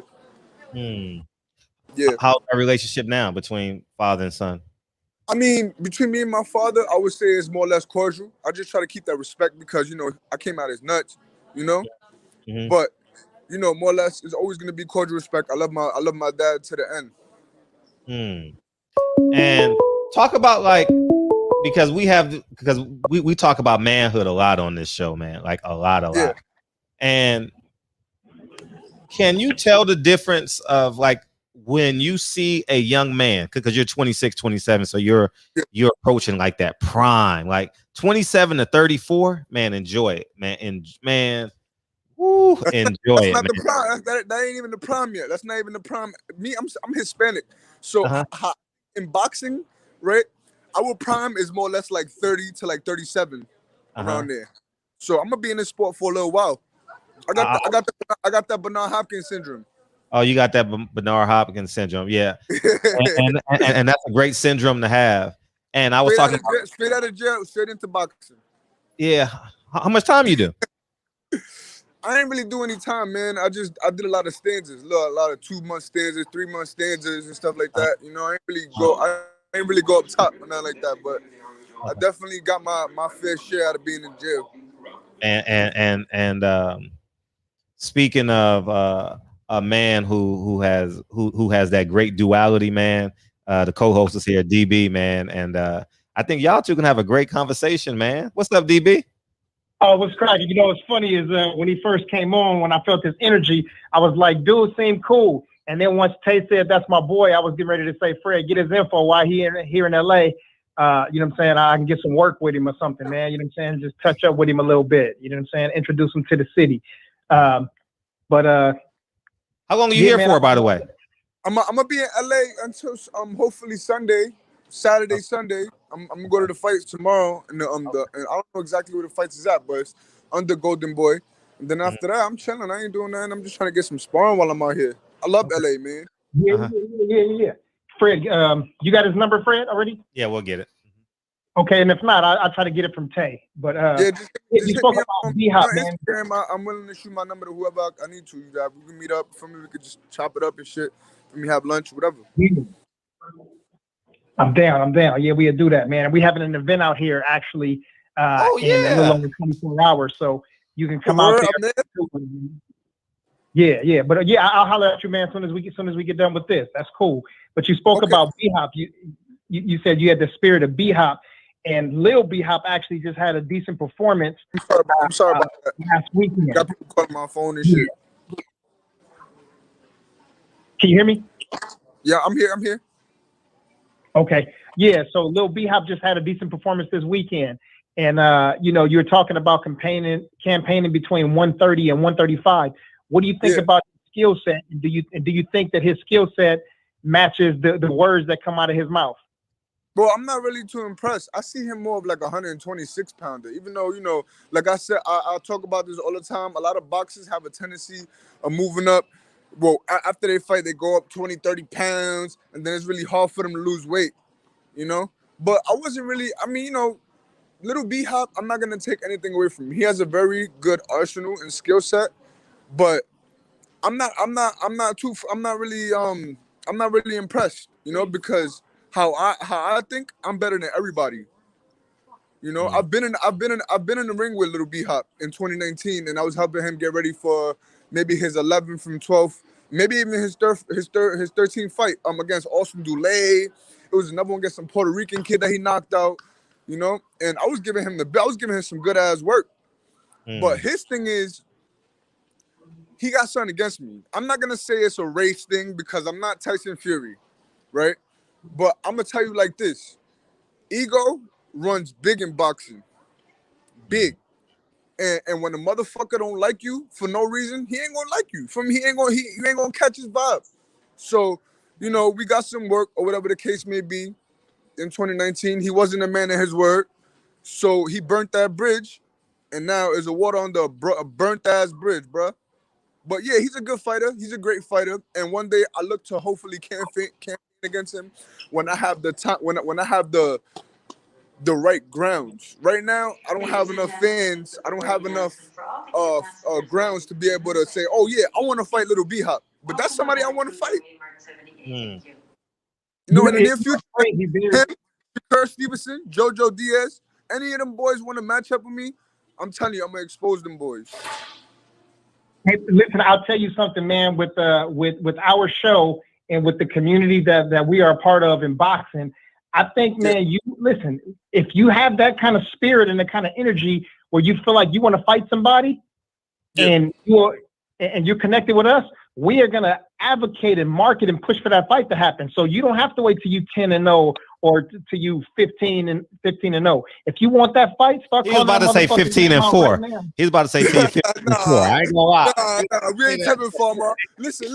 It's no letting up, only stepping up. You hear me? So whoever I gotta step up against, whoever I gotta step up against, they're gonna get it, and I'm gonna knock their ass down. You feel me? It's Team Veneno. We on the rise. So I don't care about what anybody else is manifesting towards. At the end of the day, I know I'm gonna shine. I'm gonna shine in due time. Yeah. You feel me? I'm not in no rush. You feel me? Inshallah, I will shine in due time. I promise you. I like it. I All like you, it. all you gotta do is put me on the You said you platform. knew. All you gotta do is for me, call Al Heyman. Call. You feel me? They was gonna put me against Eric Puente on June 19th on Top Rank card, right? What's to say I wanted to knock that boy out in his first 6 rounder? Mm. You know, he got dropped. He got dropped against the dude that Keyshawn fought in Matchroom, right? On the Matchroom card. Got caught. He got caught. He wound up getting caught with a left hook. Got dropped. Gets up and loses. He won a very unimpressive matchup. You feel me? In my favor. You know. So it is what it is. You feel me? Whoever they got, I'm willing to go B-side against them because I know it's more of an age thing. I know they're like, oh yeah, you know, you're 26, 27, you're 28. We want to see you shine first. We want to see you prove us wrong. And then whenever I get the opportunity, I prove them wrong. Then that's when they're gonna want to sign me. And you know what I'm gonna say? No. Put me on with the network. Nah, Word. Listen, you said that there was possibly some friction between you and also Lil B-Hop because of race. No, it's always gonna be friction. It's always gonna be friction between me and Little B-Hop. Little B-Hop does not like me. Period. I don't even know why. I remember in 2014, I fought in my first open Golden Gloves tournament. Right? He pops up. For me, he got a camera on his neck or whatever the case may be. And me, I'm trying to befriend him. I'm like, yo, what's good, Little B-Hop? You about to get some work today, or you about to take some photos? He's like, yeah, not of you. And I'm like, oh, okay. Excuse me. And ever since then, there's always been some type of malice in the air. You feel me? But like I said, it's like that with a lot of these guys in New York. A lot of these guys don't like me in New York. Yeah, you got this one and that one and this one talking about, oh, yeah, I'm most hated, but this your boy right here is the most hated fighter in New York City. I promise you. Yeah, according to him, he said that he was Latino or Hispanic. I don't remember which one he said, but according to him, that's what he said. So, yeah, that's what he said. I think pretty viral, actually. If I'm not mistaken, he might be Panamanian, but I don't know about him being any type of Hispanic, bro. He got a Hispanic coach, but that's what he said. He said that was his father, and I think the guy was Mexican. If I'm not mistaken, I could be wrong. I've been wrong before. I was like 2 years old, but you know, what's your upbringing and like your background? Are you Puerto Rican? Right, so I'm Puerto Rican and Cuban. Cubano. Yeah, but you know, more or less Puerto Rican, Cuban, and black. But my father is a first generation American, and my mother is first generation American. So you know, I didn't really get in tune with the tradition until I started, you know, being around my family. Like I said, I didn't tell you before, my family's not really family oriented. You know, like we don't all go out and do family traditions together and stuff like that. A lot of the things I had to learn was on my own. That's why I'm gonna get to manhood. You feel me? I had to learn how to be a man on my own. You feel me? Going to jail, being in the street. You feel me? Having to revolve around older dudes and learn from them. You feel me? That's how I got my knowledge. I didn't learn from my older brothers. I didn't learn from my father or my mother. My mother, yeah, she taught me what she could. She taught me right from wrong. But at the end of the day, it took for me to go through harsh experiences to know what I was getting myself into. And you said, how important is religion or spirituality to you? Well, you know, it's very important. It's very important. If you don't have faith and prayer, then you're just gonna be a negative-minded person. You know, that's my take. I'm not gonna give too much on it, but you know, it's about faith and prayer, brother. If you don't pray, you're not gonna go far. God is not gonna grant you what you expect. Because you always have to have expectations and aspirations. And if you don't, you're just a lifeless person. For me, what are you living for? 9 to 5? You know? Talk to him, man. Talk to him. I like it, Christian. Listen, you said it's that you have a legacy in boxing. Can you hear me, Chris? Christian, can you hear me? Yeah, you said you wanted to leave a legacy in boxing. And a lot of times we get guys on here and they talk about for the love of the sport, and we get it. And then you get other guys, once they get later in their career, they just talk about the bag. So what do you want your legacy to be in boxing? Well, for one, I'm not trying to become a statistic. I'm trying to write a legacy, like you said, you know? So for right now, I'm focused on my goals and my main aspirations at becoming an undisputed champion at 130. I'm not worried about nothing else but that. And Mr. Finesse says, salute Christian Otero, right? Is that how you pronounce your last name? Otero. Yeah. Shout out, Mr. Finesse, man. I kind of stole your nickname, Mr. Finesse Boy. For me, I'll be in the airport taking special assistance. I don't give a fuck where I'm at. Special assistance it is. For me, long ass line. You feel me? We skipping the whole line. You hear me? This is the perfect platform to get your shine. Welcome to the barbershop, man. We appreciate you coming in. I appreciate you, bro. It's all the time, dog. No, it's all the time, man. Any boxer, man. You could be 0-35, man. We want you on the show, man, because it's a boxing-based platform. You know what I mean? You know what I mean? This is one thing that I take from Little B Hop. It doesn't matter your numbers. It doesn't matter if you're 15-0, 10-0, 8-0. Look at all the boys he done beat. Yeah. He started at 3-4-0, beating guys 6-0, 8-0, 12-0. You feel me? That shit don't matter. All you feel me? All y'all is a statistic. You feel me? But y'all ain't creating no legacy for yourself. Feel me? And there is nothing really in fighting an undefeated fighter so young in your career.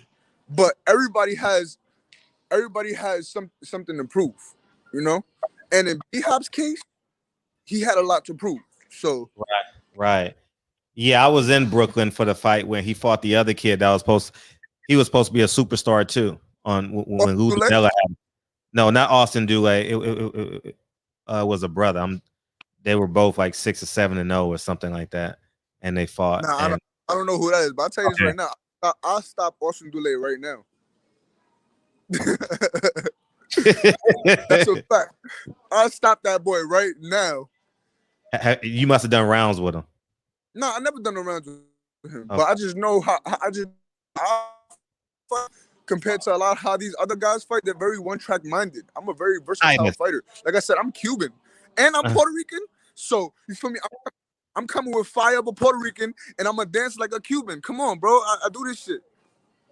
And Titus Williams was the guy's name he fought. Do you remember that fight, Titus Williams and B-Hop? Oh, Titus. That's my boy. For me, I got nothing but respect for him. But if they gave me him also, I'll be a happy camper. For me, because we ain't ducking no smoke. And like my son David Flat says, all call outs is mandatory. Hey, you and DB should have a battle with the mouthpieces, man. Yo, hey, I kid you not.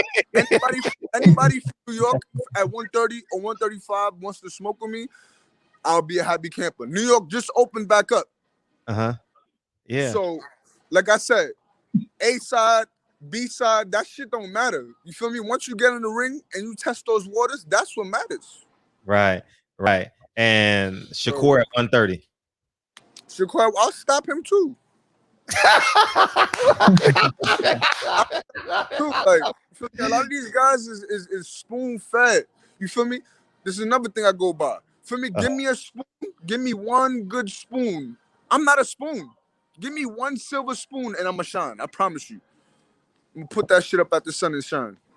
This is your final warning call, like 24:10 to order 8 mark. That's a fact. Oh man. I ain't no capper, man. I work hard, you know, and I know where I'm headed. You feel me? By the name of Allah. You feel me? I swear to Allah, man. You feel me? We gonna be something great. And Coach Mustafa. Coach Mustafa, he reminds me of like the Malcolm X of boxing, man. Because he just knows the in and outs. He knows everything that a fighter's gonna do before they do it, you know. And he's just so good at formulating the plan for a fighter. You're gonna see that tomorrow when my boy Crunch fights. He's gonna catch a knockout. Mustafa's here. Oh, Mustafa's in town? Mustafa's in LA. They fight tomorrow. My boy James Crunch Time. Wilkins, excuse me. Hey Jones, man, why you didn't tell me Mustafa's in town? I would have went to the weigh-in. I can't go tomorrow because I got to work on the film. But you mentioned Malcolm X.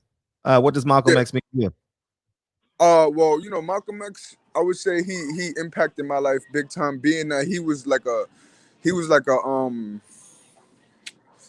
activist, you Uh-huh. know, and he didn't take no shit from authority, you Mm-hmm. know, and he somewhat had to create his own authority, you Mm-hmm. know, because he didn't like what was going on to our race, to our African Americans, you know, being that we was being treated so poorly, you know, and I also love that he came from humility also, because there was at once he was a drug addict, he was a pimp, you know, he went to jail and he changed his life, total 360. Mm-hmm. So that's inspiration right there. Yeah. 180, not 360. 180. 180. Yeah, 180, Yeah, 180. You know 180. what He I didn't mean? come back. He never You went know what back. I Hey, mean? You got it. DB. Hey, him and DB or dudes. Hey, you give them $10, they can get from LA to New York. I don't know how they get it, but they Yeah, say, that's a fact. hey, be in New York Monday. Here's $10. Yeah, Yeah. that's a fact. I'll be This in New York motherfucker. Monday. Anybody want sparring? They hit me up. Hit me up. I'll be in New York Monday. Yeah. That's another thing too. That's another thing too. A lot of these guys don't want to spar with me.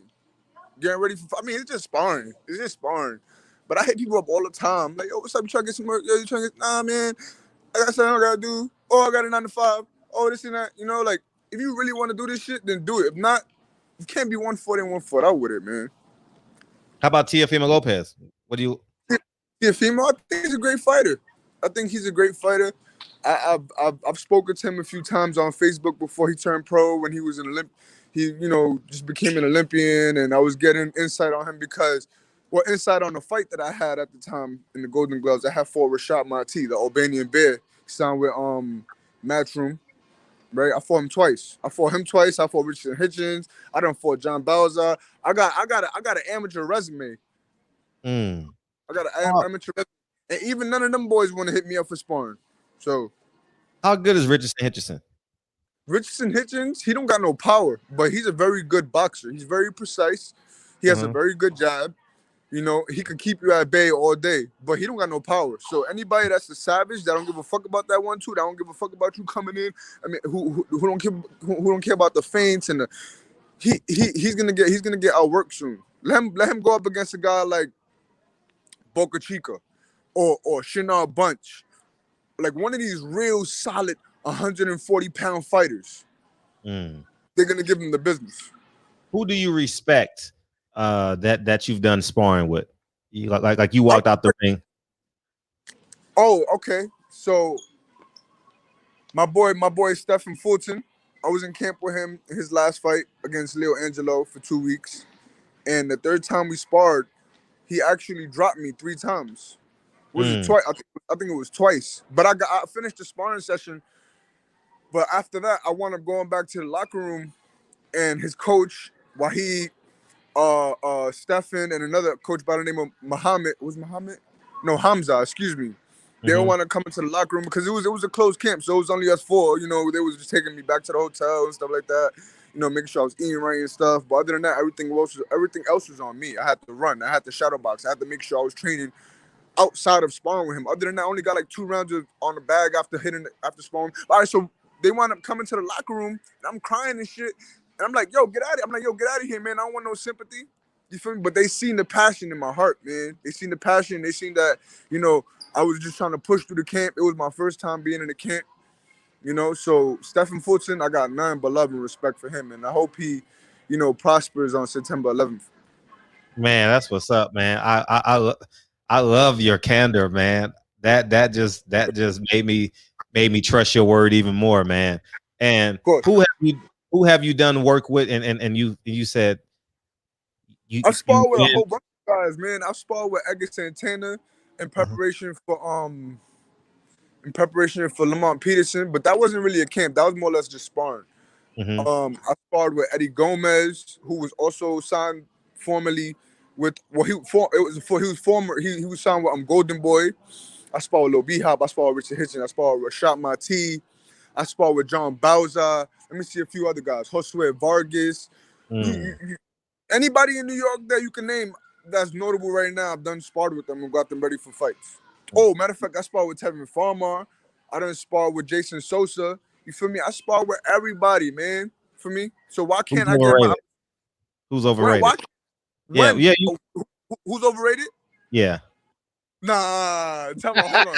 I gotta. I'm not gonna do it to anybody right now, but you have a few of those guys that I named that are overrated. They're not in my weight, so I'm not gonna put them guys under the bus. Yeah. So George Kambosos is getting ready to fight against Teofimo. You talked to Teofimo, but probably didn't get no work with him. But from what you've seen from Kambosos and also from what you've seen from Teofimo Lopez, what kind of chance do you give Kambosos in this fight? I mean, I think it's a 50-50 fight, even though Kambosos is more or less considered a 130-pounder, right? He had a few fights at 135. He fought Mickey Bay, close decision. Who else did he fight that's good?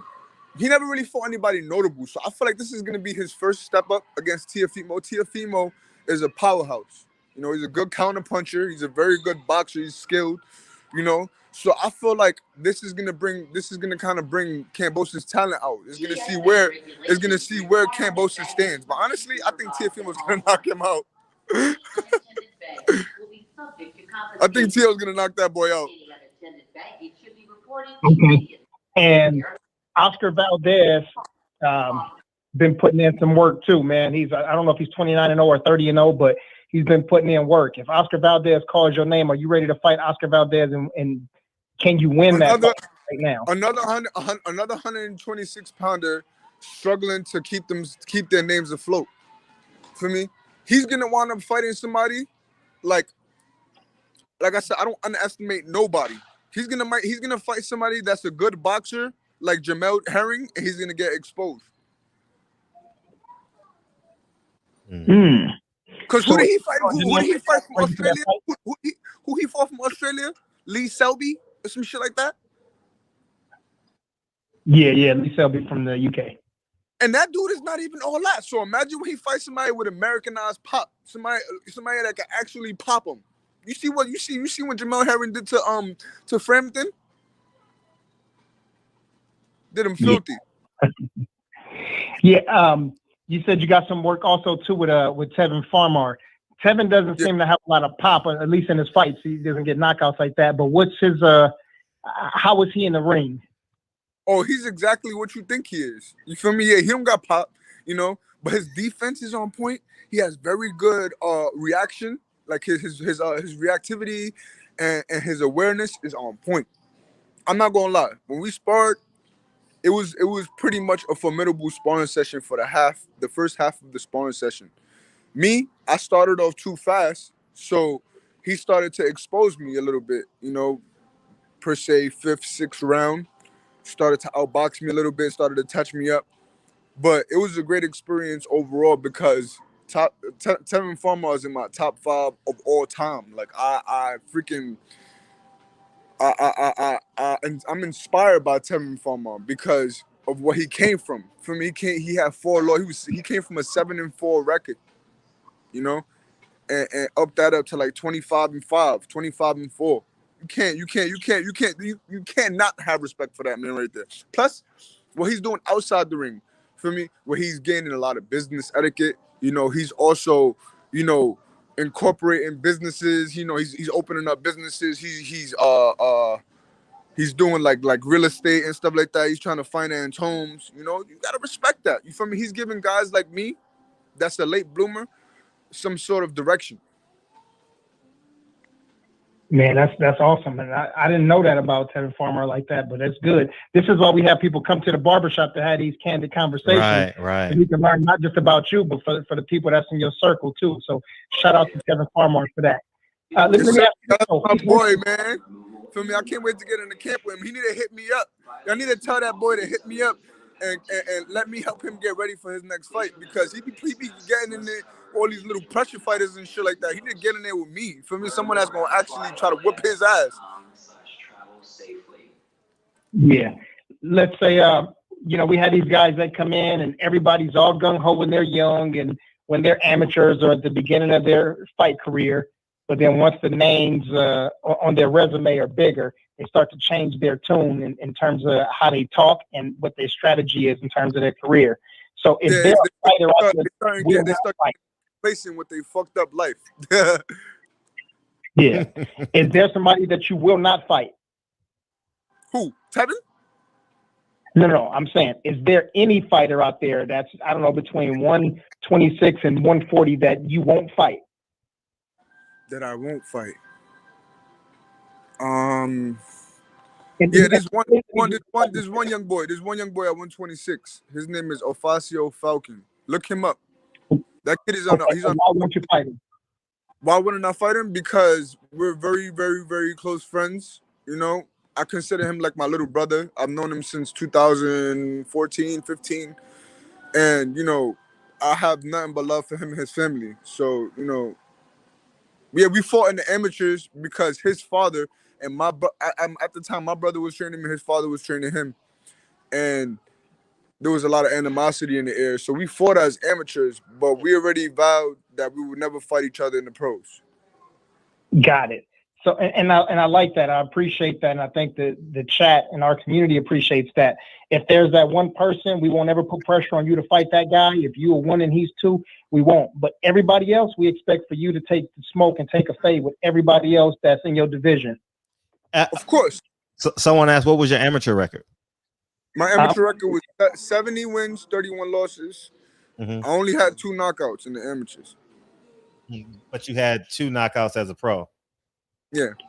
Yeah. We're getting somewhere. We're getting somewhere. Who would you say the best name on your amateur resume is?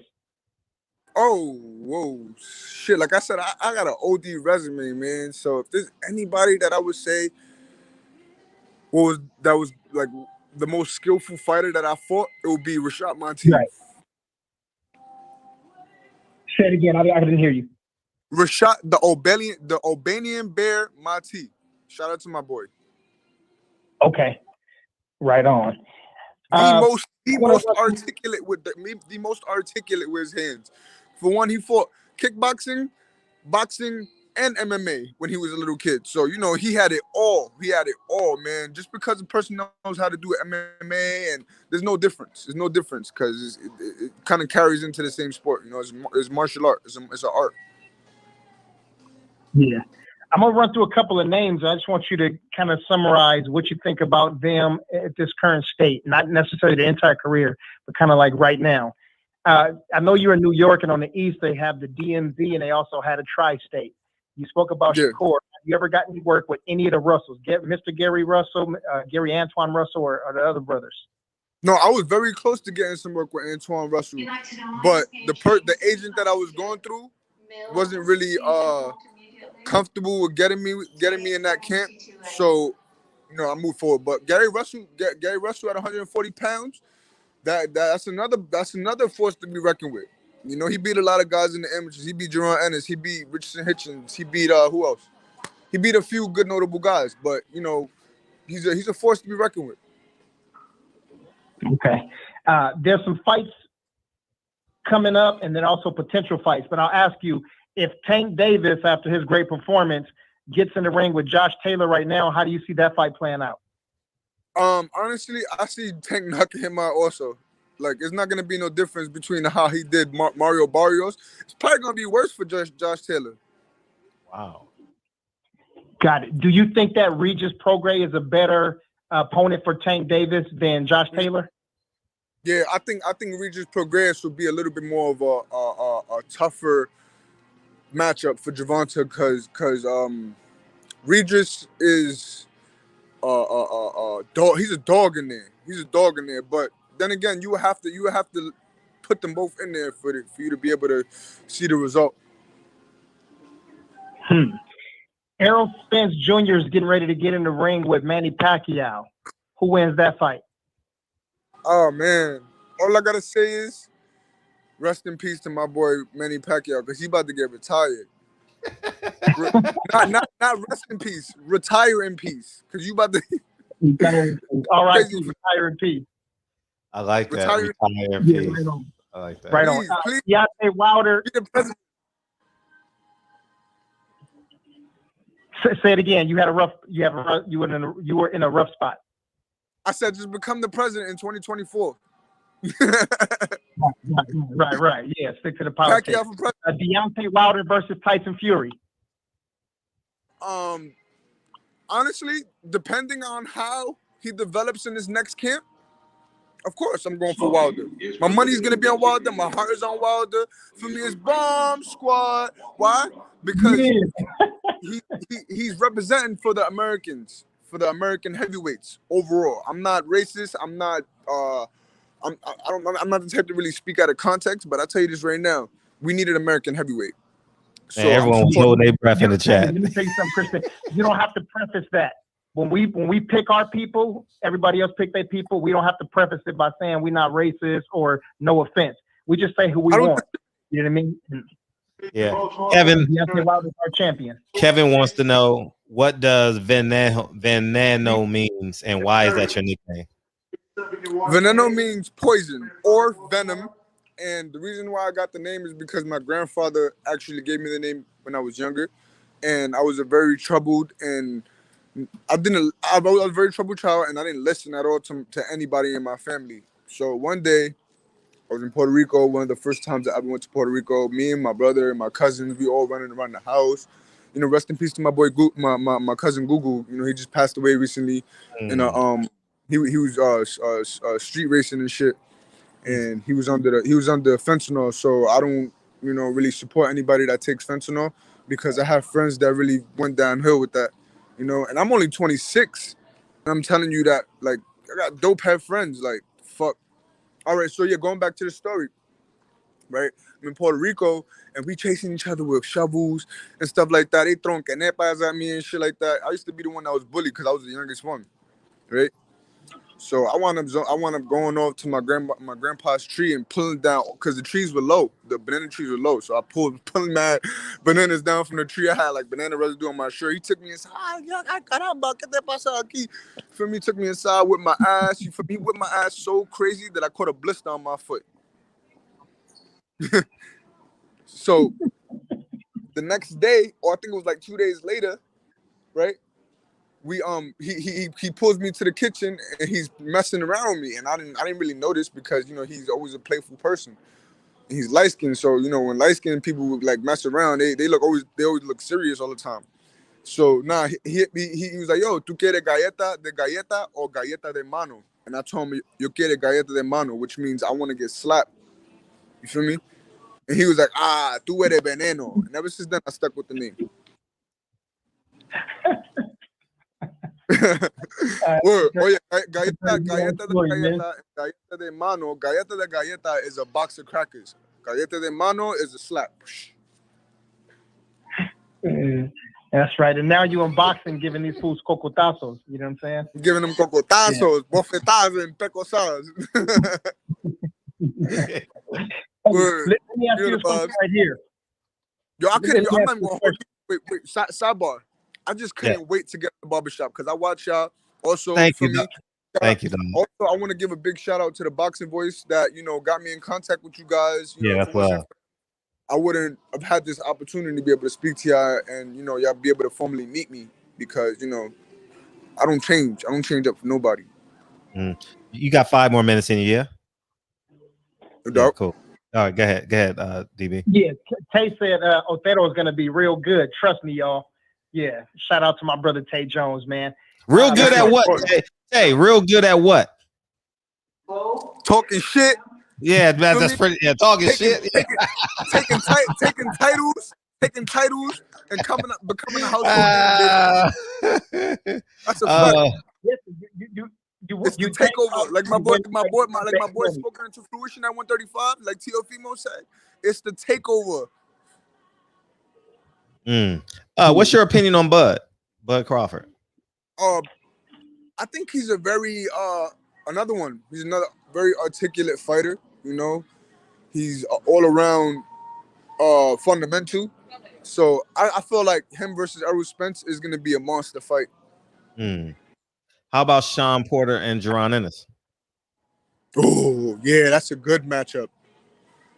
I think they should fight right now. Yeah. How about Keith Thurman versus injury? Keith Thurman versus injury? That boy always got excuses, man. I don't care about that boy always, oh, I took too much time off. Oh, I got an elbow injury. Oh, I was beating off too much. Come on, bro. Man, that motherfucker Keith. That motherfucker Keith get injured, man, opening the door. Man. You know what I mean? He's honestly, to me, he's honestly extinct in the welterweight division. You know, the only way he's gonna be able to come back is if he knocks out a guy like Ugas or he beats the shit out of Sean Porter. You know, I don't really see him making a name for himself anymore at the welterweight division. Overall in boxing, period, I don't see him becoming a legacy fighter.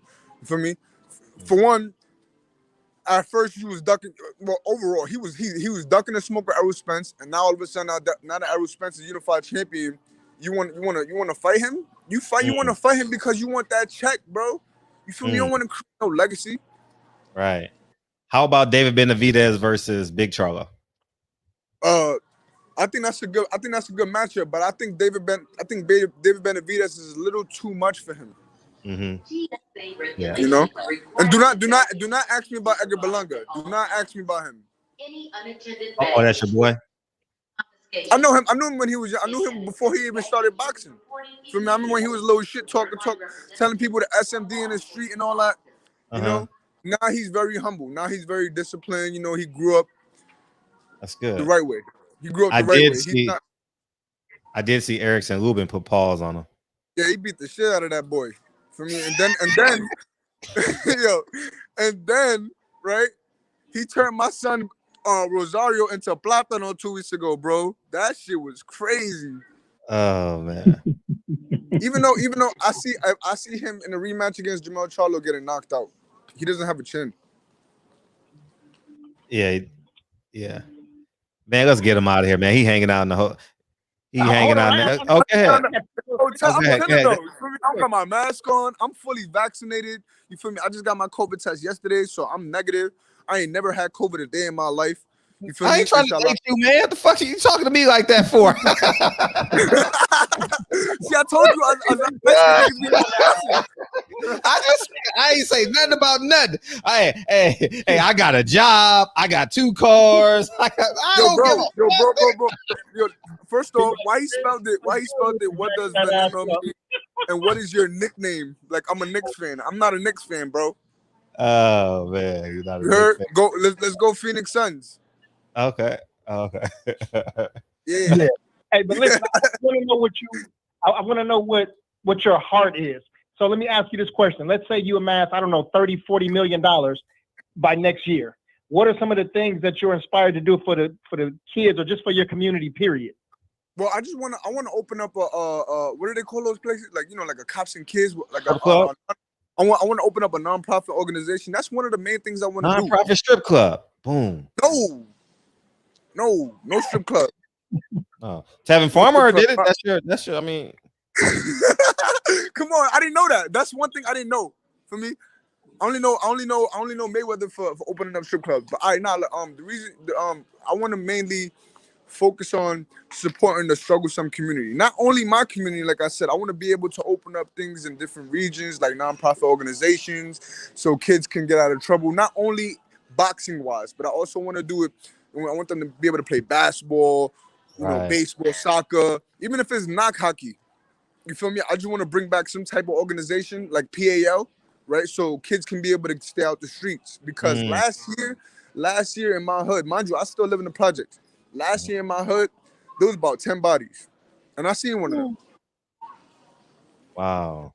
Yeah, them police athletic leagues are important in those East Coast cities, man.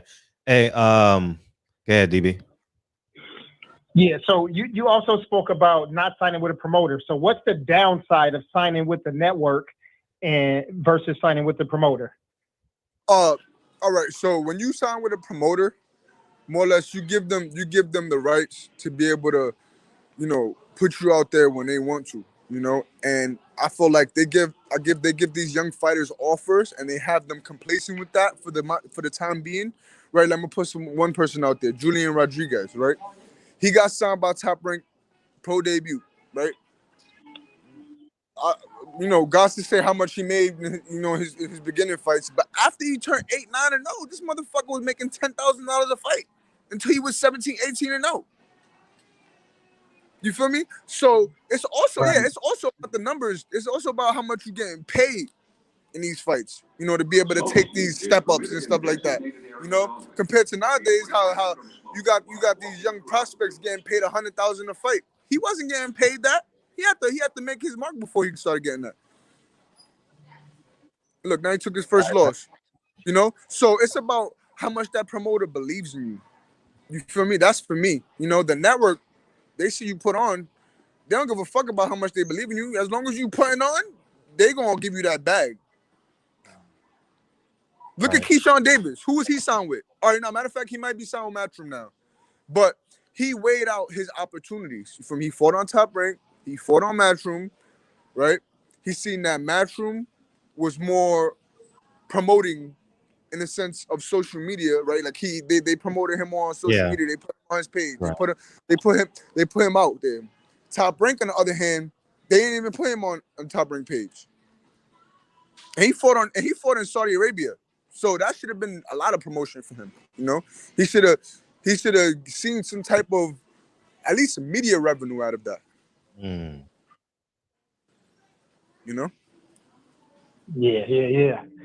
Man, I guess we're gonna chop it up a little more, man, on Saturday and Sunday. I know you got to get out of here, but man, look forward to whenever you free. Whenever you free. Sorry. Yeah. So remember when you were saying you got you're vaccinated, you just took a COVID test. You was talking to DB because he gonna slide in your DM real quick and y'all gonna exchange contact information. And we would love for you to come out Saturday. We would love for you to come out Saturday. And we doing a free backpacks and haircuts for the kids. Okay, it's in LA. It's in LA. And Inglewood, you got a car? Nah, I don't even know how to drive, unfortunately. Oh well. I mean, you probably can walk from anywhere you are. I could always take an Uber. Yeah, not if you want to come, we'll make sure it happens. So feel free to come on out. Yeah, we're gonna hang out if you got time, because I know you doing that boxing thing. But if you got time, you're more than welcome to come hang out with us, man. We ain't gonna do nothing but talk shit and swallow spit. You know what I mean? And that's it. I'm willing to come out and have a good time, eat some food. I don't got no. Well, ain't gonna be no food there, but it's gonna be. But we got Drake playing. We got Drake, and he's gonna be there? No, like his music. I have the best Drake playlist. I'm about to say, don't tell no light skinned nigga that we gonna be there. Yeah, nobody get no fuck about Drake, man. Hey, man. Yeah. His nickname in the barbershop is Chistoso, so like don't pay him no mind, bro. Yeah. You only play Chief Keef in the barbershop, you heard? If it's getting shot up, yeah, shit. We ain't shooting at the barbershop, dog. Blow the jersey up. That's the way hit me up and wild on me, take his belt off on me. Oh man, we appreciate you coming in here tonight, dog. Man, thanks for coming in, man. And we'll definitely hit you up. And if you got time, you're more than welcome to come. I put your IG up there, so people gonna be looking out for you, man. And Tay Jones gave you a stamp of approval tonight, so we'll roll with that. I just want to give a shout out to the Barbershop Conversations for having me on the show. Oh, that's love, for finding me the opportunity. And if you guys can and want to, y'all can follow me at Veneno_Otero. You can follow me on Twitter at Veneno_Otero, or you could add me on Facebook, Christian Otero. Appreciate you, Christian, man, and hopefully I see you Saturday. Like yes, sir. I appreciate you, man. Thank you for having me. All the time, dog. Thanks, Chris. Appreciate you, man. Anytime, brother. Let me know when it comes out so I can share it. Oh, it's live now. It's live now. So we live, man. You got a few thousand people in here, man. We live. Yes, sir. Yeah, we live. Watching. Thanks for showing love. You feel me? Make sure I always tune into the Barbershop Conversation 5 days a week, Monday through Friday, right? Yeah, Sunday to Thursday. It's pretty close. Yeah. Sunday to Thursday, man. And make sure you tune into the Boxing Voice also. They on damn near daily. I watch them. Yeah. That's where I gain most of my etiquette from. Other than I speak to Adrian Clark on a regular also, which I'm gonna have a conference call with him on Saturday because he's somewhat of an advisor of mine. You know, he's someone that I turn to when I need advice. That's what's up. That's what's up. Yeah, so That's definitely what's up. sure. But thank you for having me, y'all. All the time, dog. Appreciate All you. right. My God. All right, all the time. Very engaging. Very engaging, DB. Shout out to Kristen Otero, man. Yeah, that was great, man. This is what I'm talking about. I can't remember. We had somebody on here.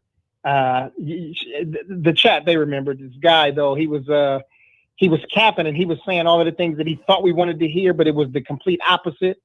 And he was talking about how great Canelo was, and he just didn't. It sounded scripted. You know what I'm saying? I don't have to say no names, but I'm pretty sure people. I don't remember. You remember? I don't. Young dude, probably about a month ago, he was on here talking about Canelo. He was talking about what they call that, doping and everything. And yeah, these guys should be suspended. And if somebody was doping, they can't be on my pound for pound list. I got it. And then I asked him who was on his pound for pound. He's like, yeah, Canelo #1. You know what I'm saying? Like just bullshitting. But this cat right here, man, he's got a natural charisma about him. Sweat. And yeah, and as long as, you know what, listen, if you have charisma and you can fight, I mean, those are the guys who really make it. You know what I mean? And also having the ability to stay in tune and stay in touch with your people. So hopefully, as he ascends in boxing, though, he continues to show his spirit and continue to stay in touch with his people. And I think those are the keys to him having some success. But yeah, man. Eli Zachary said, Fred, you almost censored homie when he said Lubin didn't have a chin. I censored? No, he can say what he want to say. What he say? Nah, Eli just clowned. Oh, Eli just clowned. I ain't shit. I heard him say it, but it was DB's turn up next, so I just let it. I didn't respond to it because I didn't want to cut DB off.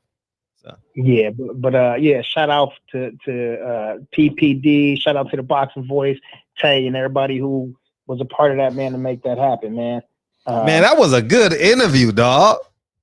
Yeah, that was fun. Yeah. That was fun. Yeah, I really enjoyed that. Yeah, really enjoyed it.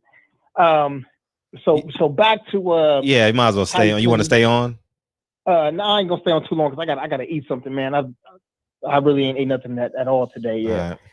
I think I ate a mango in the morning. But anyhow, Tyson Fury, man, there were so many things. Well, remember when I texted you this morning? I was like, it may be Tyson Fury trying to allow the UK fans to amass some more income because they just came off of the travel ban. So maybe he's trying to get some more fans there. I know he had a lot of fans the last time. Tyson Fury may have dope in his system that he's still trying to get out of his system. He may have just come to the realization and had this epiphany where he's like, oh shit, like this dude is really about this business. We already know what his heart is like, what his spirit is like, and we know he got bombs in his hand. And he's like, damn, like this dude is really putting it together. Right. It ain't no 1-2 punch. I mean, he's throwing 7-8 punch combinations. Oh, yeah. And he's, you know what I'm saying? He's not bending over from the waist. He's bending his knees. He's keeping his chin down while he's bending his knees. His eyes is up. His hands up good. I mean, shit, Deontay looking good, man. Yeah. Kevin, hey, that interview was so good. Kevin even put a message, man. He said another fire interview. Fire, Dylon, Omega Red. Yeah. Say Omega Red. Omega Red is back, dog. Omega Red is back. Hey, Omega Red. Hey, that night was funny as hell, dog. That night was funny. That was a funny night, man. Heavy Andy, man. Bloodbath. Fred Bloodbath, aka Tay Diggs. Salute. Why October though? Why October? Because they need dates, and August is Earl Spence, September is Caleb and Canelo, and you know what I mean. But I think they're gonna try and they're gonna have to fight before September 15th. That fight might end up on a Tuesday or some shit. Man, listen, I wouldn't care. This will be the last time that I would be like, hey, I'm happy with that September 15th, 16th date. You know, hey, boxing fans, choose. Let's see. Yeah. You know, facts. Great point. And let's see who is the cash cow. Yeah, I'm cool with that. Yeah. And listen, at the end of the day, we're not splitting fans. You know, Canelo fans are not Deontay Wilder fans. Canelo fans are not Tyson Fury fans. The Canelo fans will watch the fight so they can root against Deontay Wilder, but not necessarily Tyson Fury fans. I get it. You follow me? I get it. So, I totally get that. Yeah. So we're not dividing fans, or we're not going to lose anything in our fight. You understand? So, yeah. But shout out to Omega Red. He said, "Peace out. Don't forget that Fury was in court for over a year trying to get out of this fight." Yeah, facts. Why are y'all surprised? Yeah, shit, we ain't surprised. We just talking about it because that's what it is. That's the hot topic, right? You know and I'm gonna share his IG one more time, probably the last time, because I got to start putting the link for people to beam in. President Yafa. Fred has become the most important independent journalist in boxing. Period. In Carissa Shields' voice, your hot takes are the ultimate evidence, exposing the liars. Salutes. I appreciate that, man.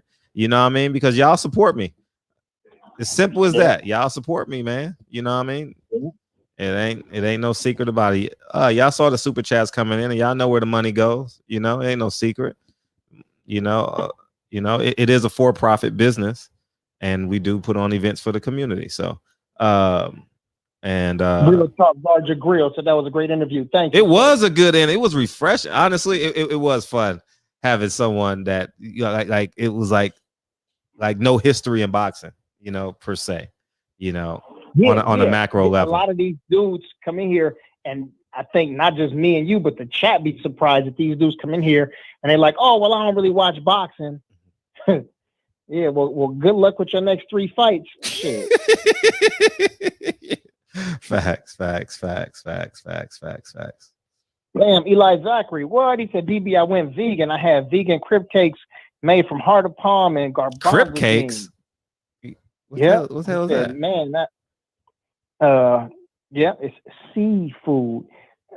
He said, "Man, his wife did that. Man, shout out to the Zachary family.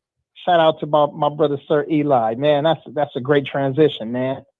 Crab cakes are so good. I remember I had some good crab cakes from Roy's. Oh my god! Have you? Oh, you've never had seafood, huh? DB? Yeah, I had. Yeah, I used to. Yeah, I was a little kid. I used to eat that shit. Okay. When was your last time you had seafood?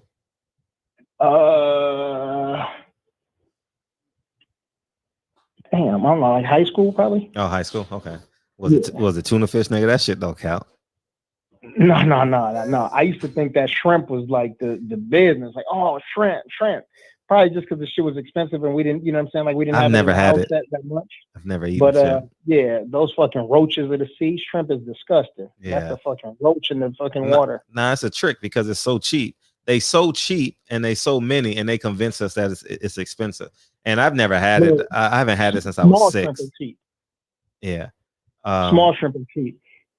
Oh, small shrimp. Big ones, and also because they don't devein them, so they still got shit in them. So you know what I mean. They don't devein big shrimps or little shrimps. The little ones. It would take too much work to do that. Yeah, obviously. You know what I'm saying? But the big ones, I can't think of the name of them. They got the big shrimp. They call them something, and then they also have prawns. Those are expensive. Those are the ones that the fishermen got to go into the middle of the goddamn ocean and catch them the same way they catch lobster and that other stuff. And I used to be like, damn, why is this shit so expensive? It's because of the danger of the job. It's not necessarily that like that crustacean or that fish is necessarily better than other ones, but yeah, that's what it is. So, but they be on them big ships though. What do you mean? They be on those big ships getting the fish with those big wide nets. Yeah, what does that mean? Like you said, the danger of the job. Yeah, it's extremely dangerous out there. That's true. Yeah, because the tides and the water, unpredictable. Unpredictable, yeah. The tides, the weather, and all of that. Yeah, I get it. I remember when I went to Korea.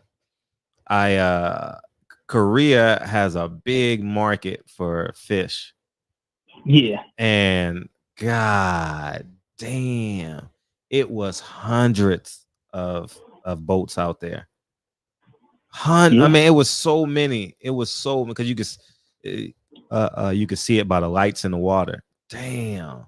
And that was the most turbulent flight I've ever been. I put my head between my legs. I said, Jesus, if you get me through this one more time, I promise I'll be good. I promise I'll be good. The trip to Korea? On the way back. Because yeah. on the way back, no, I went to Japan from Korea. And oh my gosh. Oh, me too. Did you really? Yeah, I went to Japan. I went to Korea twice straight up and back. But also did a Japan-Korea trip. Yeah, me and my boy, we used to travel a lot, you know what I mean? And we used to, man. And so he stayed in Japan, and because I was a history major, so I just wanted to go to the DMZ zone. I've never been to a DMZ zone, you know, so I wanted to go to the demilitarized zone from North Korea to South Korea. So I've been to North Korea. I've been to North Korea, but you just step over. It's a line. You just step over and you're in North Korea. And so I've been to Dorasan. It's Dorasan Station and all that. So it was interesting. I was there by myself for 3 days, so it was pretty cool. But the weirdest shit is the guys dance with guys in South Korea. They do that house shit and they dance with each other.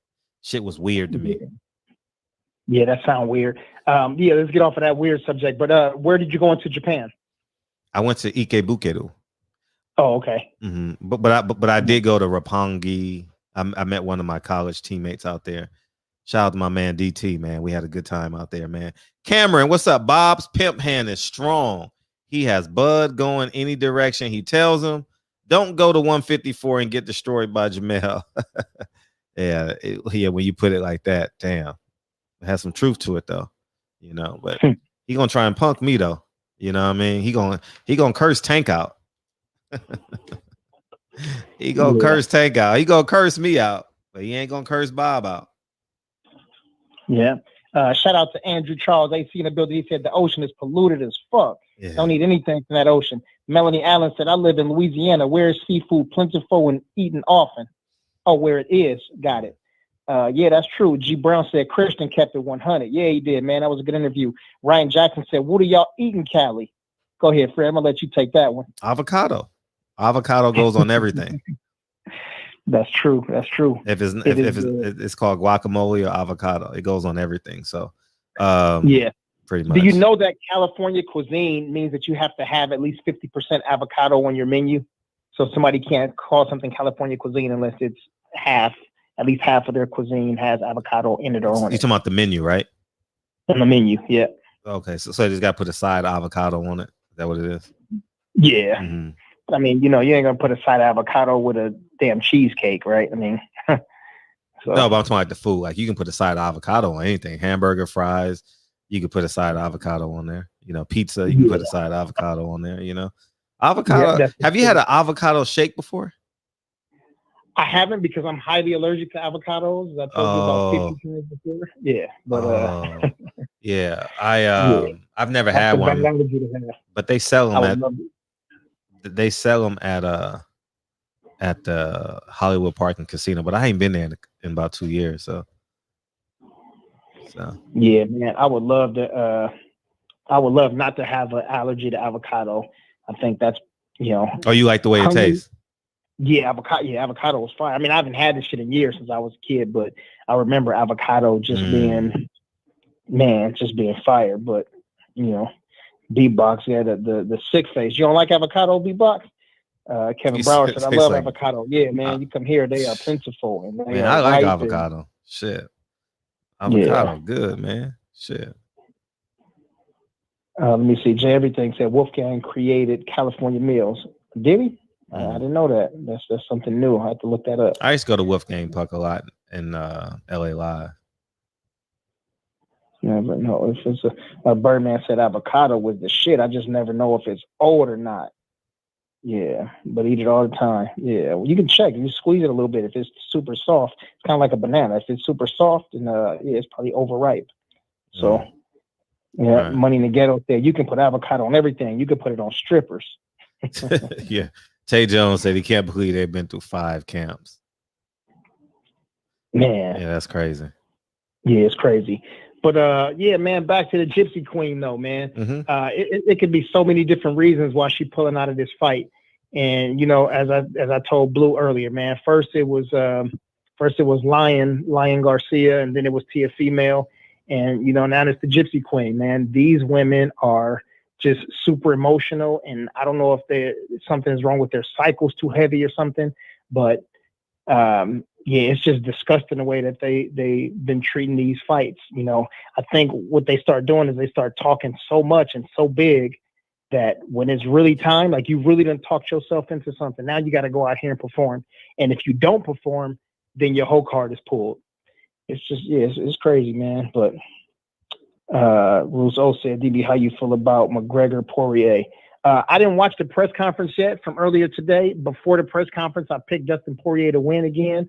But I'm going to watch the press conference. And I'll watch the press conference between here and Kyle's. And then, I'll tell you once we go over the cows. Yeah. I saw. Oh, by the way, Brody, I was going to tell you this. So there's a Marky Dan 1, 2, 3, and then there's Macadon 1. So you keep saying Marky Dan and you keep saying Macadon. So yesterday I was looking, I'm like, damn, my Brody in here? And I'm looking all through the chat. I'm like, damn, what the fuck Macadon at? My phone tripping. But you meant Marky Dan. Oh, Macadon is he has a 1 in his name, right? Yeah. Macadon wasn't here tonight, but not yesterday. Oh, okay.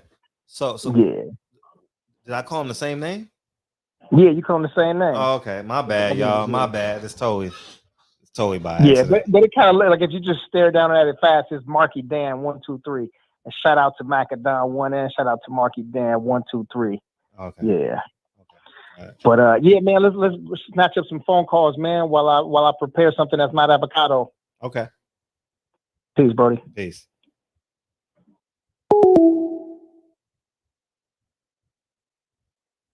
Yeah, so we back on our bullshit. What up, Cameron? Yeah, Pip Head, super strong, yo. Super strong. Today is Thursday? Oh. Fuck, today is Thursday. Damn. I was getting in stride. I was really getting in stride with the show, man. Shit. You know what I mean? What's up, man? What's up, Walter? You. What it do? What it do? What up, Jarvis? Jarvis was holding his breath when we said who go where, Wilder or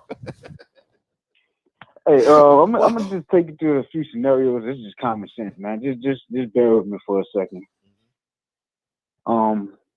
And this is something that, for me and you to interact with back and forth. So, if we train at the same facility, and I come up with something, contagious virus, wouldn't the chances of you having to be high?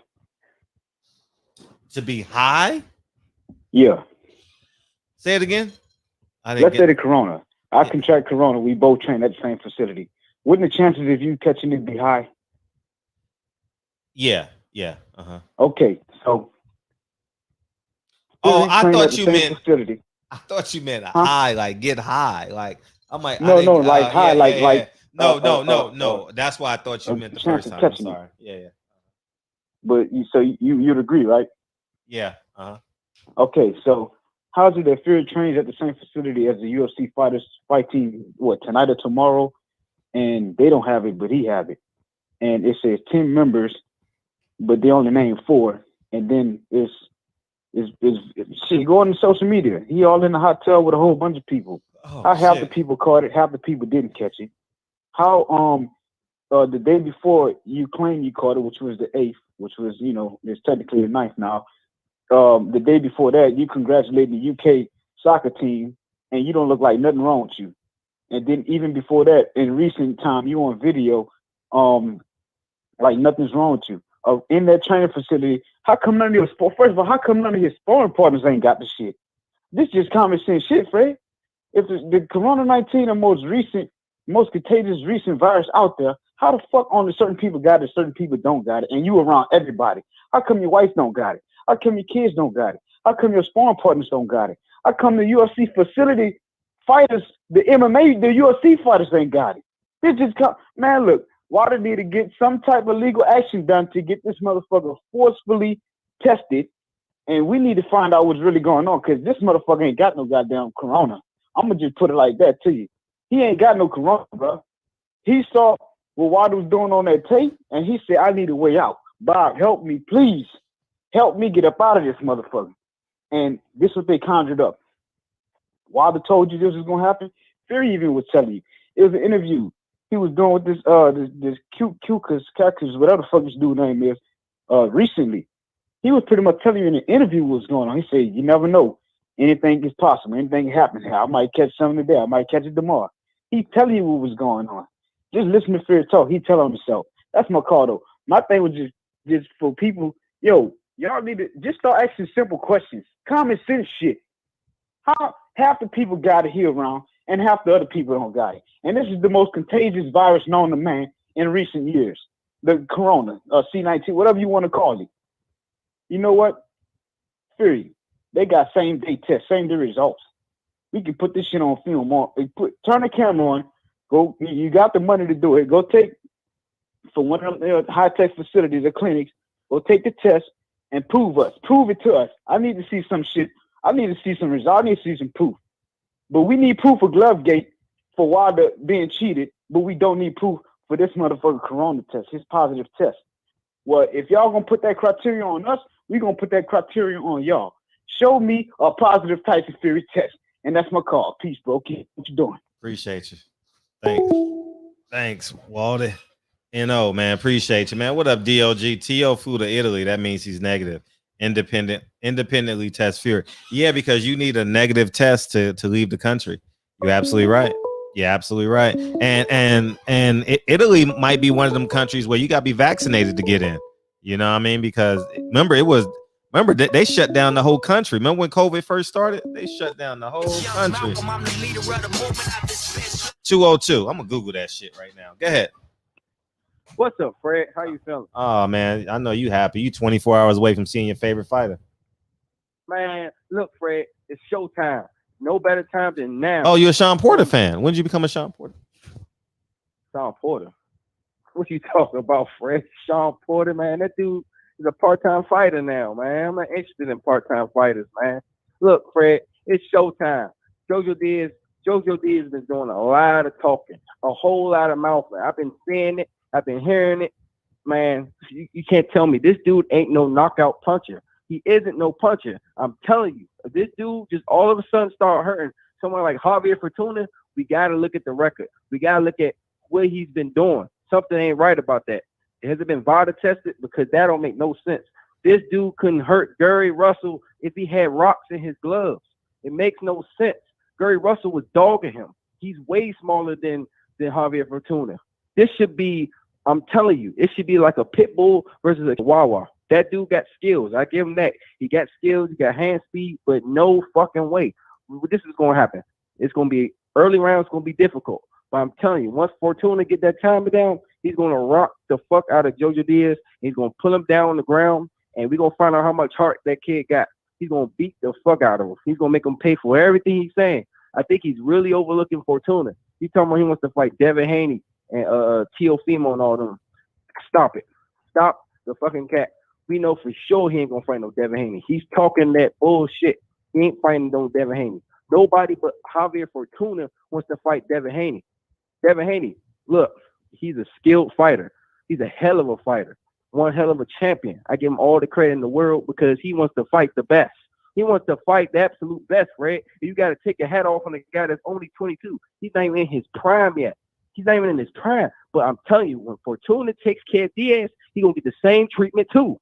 The same treatment. We don't know how much dog Devin has. We saw what happened when he get hurt. He's a smart fighter. He'll choose the smart route, the smart route instead of the dog route. We saw what happened. Instead of going toe-to-toe, he held on Linares. We saw what happened. He's not going to go toe-to-toe when you hurt him. He's going to hold and clinch you to death. And that's not going to work against somebody like Fortuna. He's not going to let you clinch him. As soon as you clinch, he's going to dig his head into your chest and throw some shots to your fucking stomach. Simple as that. We've seen it, and we'll see it again and again and again. And, hey, Money, I heard what you said last night, man. Hey, you keep talking that cash shit, but it don't mean nothing. You can't even go to a fight. You can't go to a fight. You're banned from going to any fights for what you were saying about Deontay Wilder.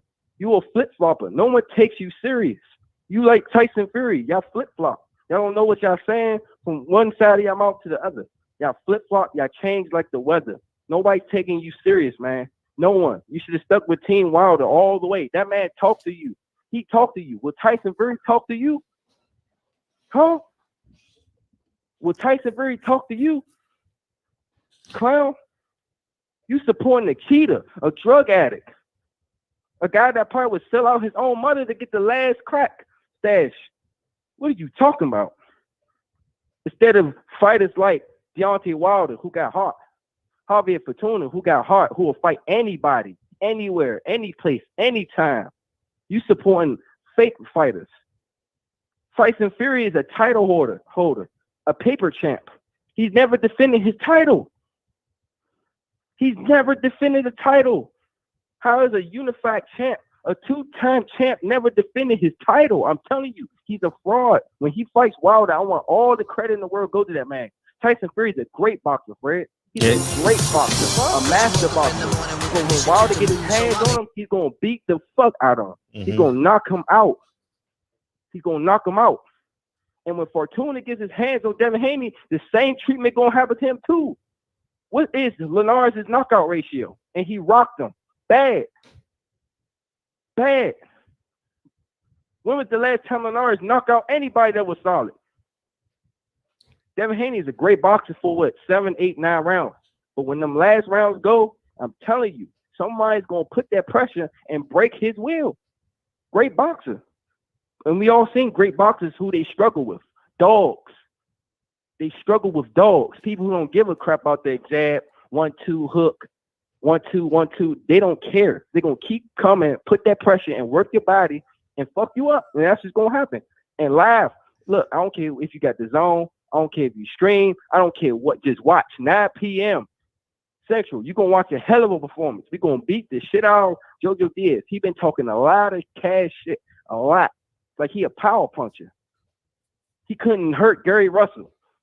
Stop the cap, H-Money. Stop the cap. You support a cheater. It's out there. It's been documented. He's a cheater. He's a cheater. You support a cheater instead of a natural killer like Wilder. Natural. Y'all got to get this man out of here, Fred. Y'all got to get him out of here. This shit got to stop. This shit has got to stop. I'm telling you. Fortuna's going to fuck Jojo Diaz up. We're going to get that interim, and we will be willingly happy to fight Devin Haney. He's a great boxer, man. A great boxer, a master boxer. I have nothing but love Devin Haney, but he's in the way. He's a champion. We got. How did you become a Fortuna fan? E1K wants to know. You said what? E1K wants to know, how did you become a Javier fan? How could you not? The dude loves to fucking fight. He may be a little scrappy, but how can you not like fighters that love to fight? Do you like watching fighters that born like Tyson Fury, who just jab and grab, and unless he cheats? The only time he's exciting is if he cheats. And even that still sucks. Right. Like, do y'all like watching the Vladimir Klitschko and Tyson Fury fight? How many of y'all have watched that fight back? What about that Robert Easter Jr. versus Barcelona fight? Have y'all watched that fight back? That shit was ugly. What about, I was there. What about the Devin Haney? What about the Devin Haney versus that Venezuelan Colombian guy, whoever he was, Puerto Rican Dominican guy? Did y'all watch that fight back? No. Guess what fight you watching at Devin Haney? You watching the Linares fight or the Antonio Moran fight? That's it. Exciting fights. You're not gonna sit there, keep your eyes open for 12 rounds, and it's a boring fight. No one's getting hit. Fortuna is gonna hit you, and he's gonna keep hitting you till somebody goes down. Simple as that. How can you not be a fan of a fighter? Name 5 Fortuna opponents. Huh? Name 5 Fortuna opponents. He lost to Jason Sosa, Abner Carter. The bullshit happened with Granados, man. That dude, look, Granados, man. Look, we know how Granados. Okay, don't filibuster. Name some more. You said what? You got 3 more. Name 3 more. Mickey Roman. And we about to fight Jojo Diaz. Nah, he fought already. Okay, you kind of in there. You're not really a real fan. You just became a fan of Fortuna. No. I just became a fan. Come on, Fred. You can't change the goalposts, Fred. Come on now. You said name 5. I named 5. Come on, Fred. Oh, you read the chat too, huh? Man, come on. No, I'm not reading nothing. I'm walking around in my quarters and just talking shit, talking the boxing shit. It's boxing. It is what it is. I give credit to Devin Haney. You got walk-in room in your ward? That they let you walk around in your ward? In my ward? No. My living room. That's my quarters, Fred. Your quarters, your living quarters. You know what I mean, Fred. You're not dumb, Fred. You're a smart guy. You're not in the psych ward. You calling me crazy? Yeah, I'm crazy for boxing, Fred. Ain't you crazy for boxing too? It's about to be fucking fights tomorrow. We got Zerto Ramirez. You got Sinisa Estrada. We got some good fights tomorrow, man. I know you. Look, get your chips, get your popcorn. It's gonna be on. I'm telling y'all, it's gonna be a hell of a show. How much you charging tomorrow? Knock him the fuck out. How much you charging tomorrow? And if it's not a knockout, we're gonna beat his ass. How much you charging tomorrow for the fight? How much you charging? No. That's not worth no party, Fred. I ain't gonna lie. That's not worth it. It's not worth it. I'm gonna keep it 100. Fortuna ain't no big time name fighter, man. He's not gonna pull 200,000 people, even 15,000. Fortuna sound like a fish. So it seems like the conversation we'll have. Fortuna's name should be for Javier Pescatarian Fortuna. That should be his name. So wait a minute. You coming down on Fortuna, who's willing to fight Devin Haney when no one else wants to fight him. Ryan Garcia don't want to fight him. Teofimo don't want to fight him. Blood in, blood out. Don't want to fight him. Out. Only people who wanted to fight him was Linares and Javier Fortuna. That's it. Nah, Javier ducked that fight in the beginning. Javier ducked it, dog. We thought we had a better opportunity somewhere else. That wasn't no duck. We thought we had a better opportunity somewhere else. We with PBC, Samson Boxing.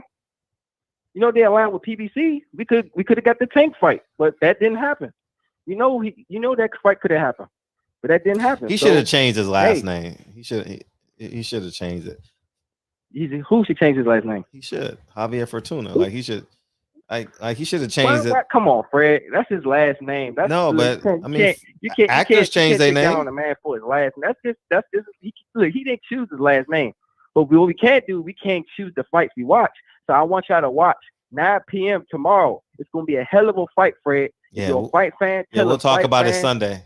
It's gonna be a decent fight. He's coming to win. It's gonna be every fight he comes to win, Fred. You have to appreciate that. If I was around, I would go. Huh? I said if I was around, I would go to the fight. You would go to the fight, Fred. I wouldn't pay. I wouldn't give Golden Boy my $13. No, I'm about to say you ain't going to no Golden Boy show. You don't fuck with no Oscar De La Hoya, Oscar De La Coca. I know Oscar. Hey, what do you think about him saying he wants to fight Canelo in a real fight, Fred? He's broke. That means I need money. Who the fuck was willing to die? You know what Canelo would do to him for 12 rounds? He would beat him up for 12 rounds. It ain't going 12, Fred. No, it would go 12. It would go 11. Yeah, because Canelo would allow it. Oh, wow. That's savage. He's going to basically, he was going to put a beating on him. Yeah, that's fucked up. Mm-hmm. Yeah, that's a fight that need to be scheduled for 4 rounds. Man, he going to die. That's going to be a death right there. His name should be Javier Rihanna or some shit. That probably would have worked better in America. Javier Rihanna. Who, yeah. Fortuna? Yeah. Come on. That's a emasculate last name. Fortuna ain't no emasculate man. He ready to fight. He want to fight Devin Haney. You gotta respect. Look, I respect Devin, man. He wants to fight the best. He proved it. Look at the move he did. He took himself off the network and free Javier Rihanna. Said, look, man, it's gonna be a good fight. Yeah, you still talking about that man last name. Look, I give my credit to Devin Haney, and you got to on the fighter who wants to fight. Look, we coming on to put on the show 9 p.m. Before I get off, let me shout these people out: Shakur Stevenson, Devin Haney, Deontay Wilder. Man, I feel for Deontay Wilder. He's dealing with a real clown, a shapeshifter. Tyson Fury is literally a shapeshifter.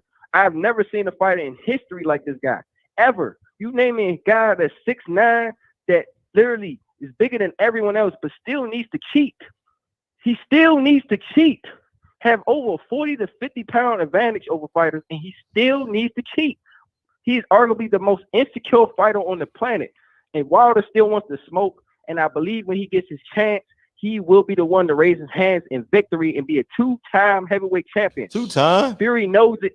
Fury knows it. And of course, you got to shout out Earl Spence. Retire Manny Pacquiao. It's time. Hurry up and get off the line, man. Hurry up. It's time to take this and fuck Bob Brown. And I'm out. Peace. Hey. Hey, can you imagine this? Can you imagine? Can you imagine? Can you imagine H Money and him on the back of the retarded bus? Can you imagine that? Hey, what's up? Texas. Hello? Yeah, what's up? Hey, what's up, Fred? Hey, what's up? Yeah, man, this is the first time caller, man. I really appreciate you taking my call. Oh, who this? Who this? My name is Ramon. Oh shit, Ramon is calling in. Welcome to the show. First name Razor. Yes, sir. Hey, one thing I just really want to say is that I want to debunk that whole that Mexicans don't support Wilder, like that. Not que ver, like that. That has nothing to do with it. Like us Mexicans, like we support Wilder. Well, at least us Mexican Americans, we support Wilder, like 100%. This dude, like, how are we gonna support a foreign over an American champion? Right. You know what I'm saying? And I hate that whole, you know, that people think that no, because Mexicans this and Mexicans they don't support African American champions and this and that. Like, nah, man. Nah, we support African American champions.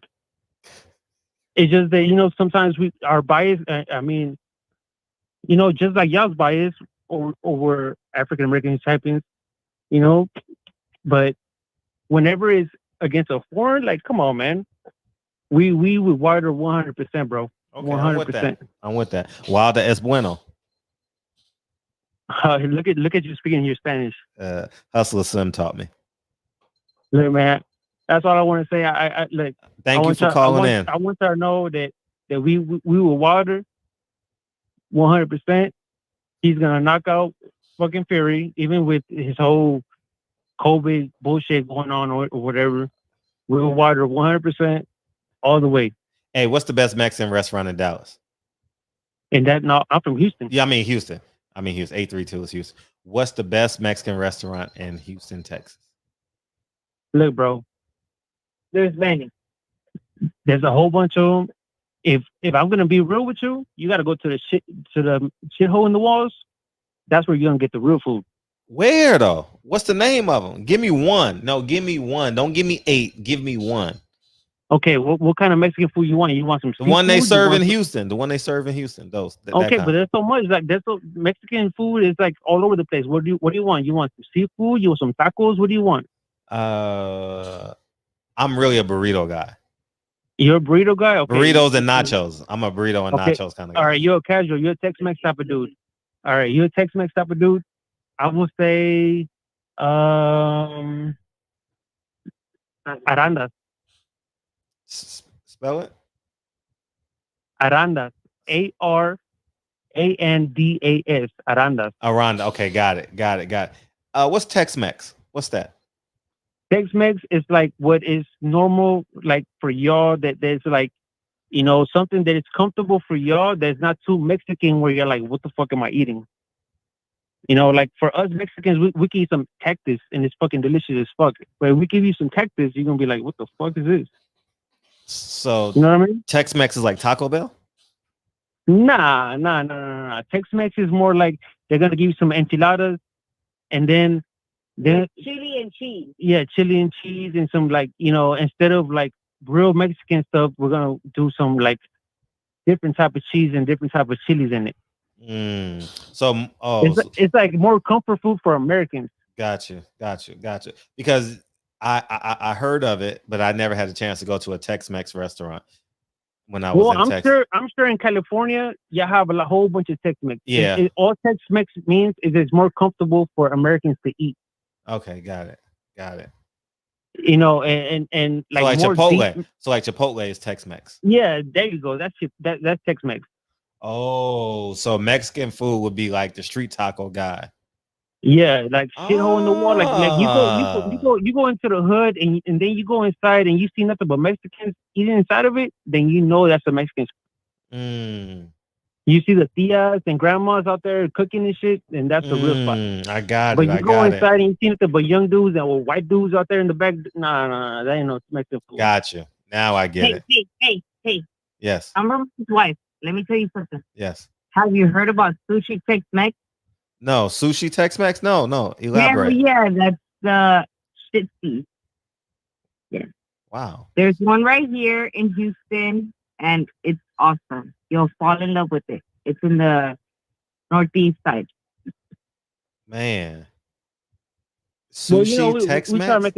we try to make a fusion over anything, Yeah, it's a fusion. Yeah. Yeah. Mm-hmm. But it's mainly. Why are we talking about food?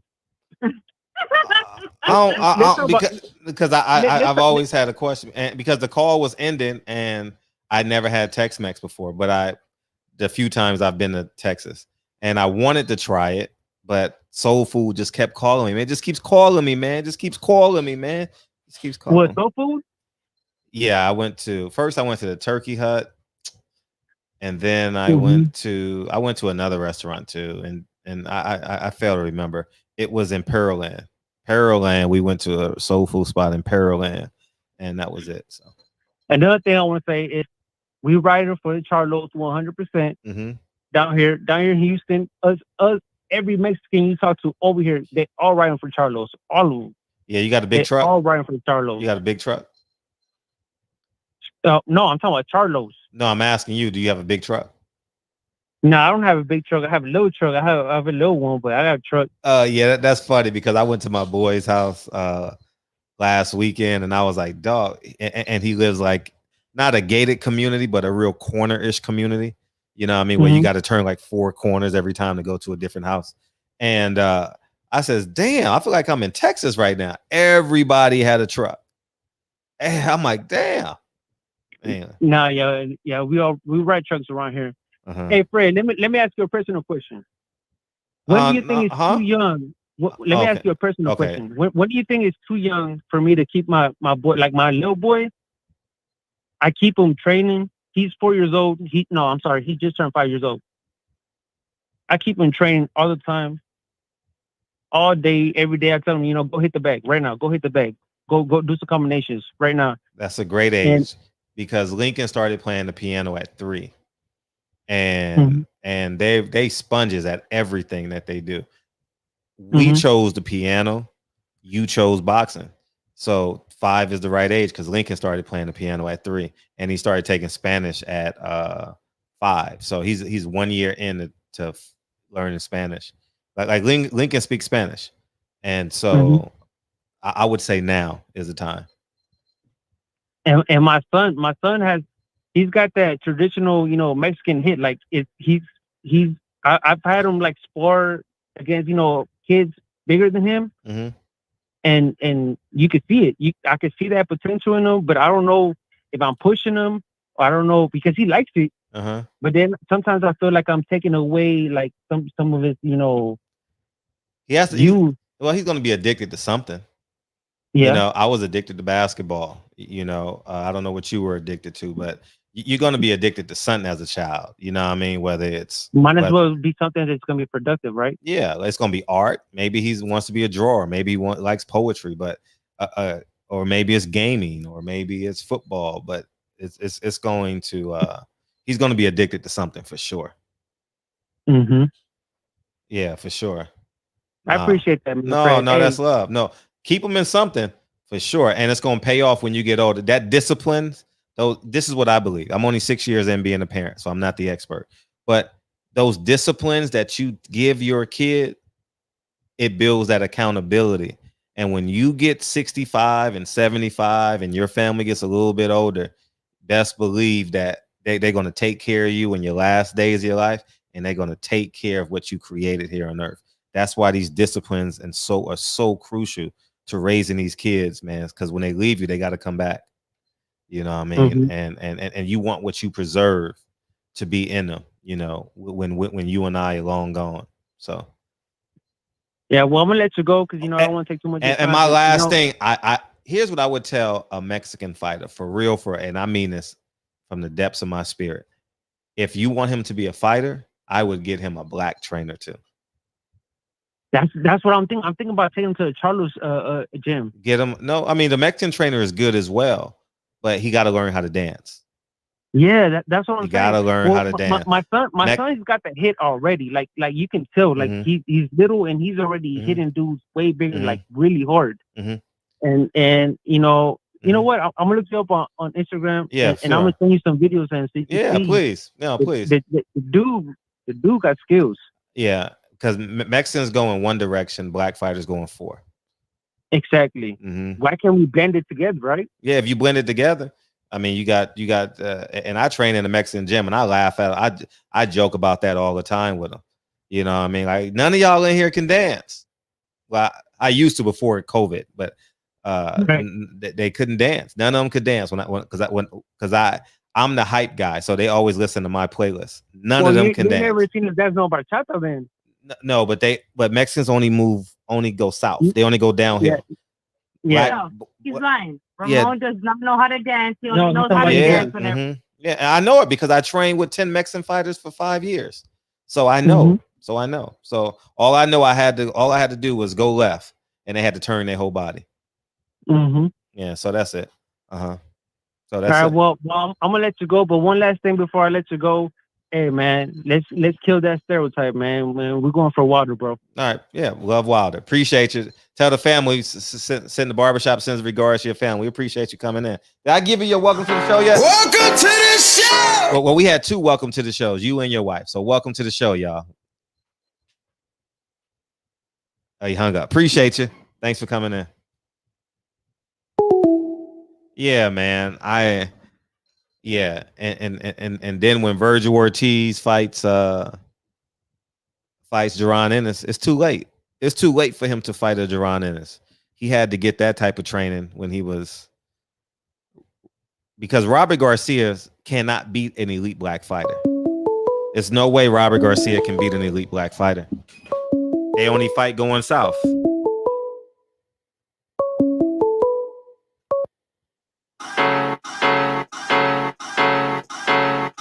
Welcome to the show. What's up? I didn't know I could do that. What's up? Hey, how's it going, Fred? I'm a first time caller, so you right on time, bro. Oh, I gave you the remix version. I gave you the black version. I gave him the Latin version. So yeah, that's what's up. What's up, man? All right, Fred. Who this? Tell me your name. My name is Todd, and I'm from North Carolina, man. You said you from Chicago, and you on your Obama phone? What'd you say? No, I'm from North Carolina. So where you calling me from? Prison? Yeah, no, I ain't calling from prison. I'm calling from Raleigh, North Carolina. Oh yeah, we got a bad connect though, but we'll work it out. Can you hear me now? No, we can hear you. I don't think we'll be able to make out what you're saying. All right, wait a minute. Hold on one second. Ain't nothing gonna change, nigga. You got concrete. You live in concrete. Whenever I get calls like this, I know you in concrete. So you either in a mental health ward, prison, or living in a sewer. Those are your only 3 options. Oh no, actually, I'm living in a nice neighborhood. Actually, No, we can't make out. I ain't hear nothing you said. Sound like you got 9 rocks in your mouth. Absolutely incredible. Can you hear me now? I can hear you, but I'm trying to make out your words. Go ahead. How about now? Can you hear me now? Yeah. You got to go in your neighbor's house. Go ahead. Go. All right, Fred. Man, look, I'm calling because I'm addressing the elephant in the room. Now, you had a caller here that called earlier that was talking that stuff about how Wilder was running from AJ, and man, I gotta address that, man. Fred, you are way better than me. I would have completely cooked him on AJ, right on the spot, bro. Right on that. What? You got so much patience, man. You know, so much patience. Me personally, I ain't got patience like that. I would have told him about how AJ was talking that stuff about how he was telling his fans that if they wanted to go fight Wilder, they need to go train fight him, right? I would have told him about the $50 million. You calling from jail? You talking underneath your pillow now? Say what? You talking underneath your pillow now? No. Can you hear me now? Yeah, that's better. Stay there. Don't move. Tell your okay.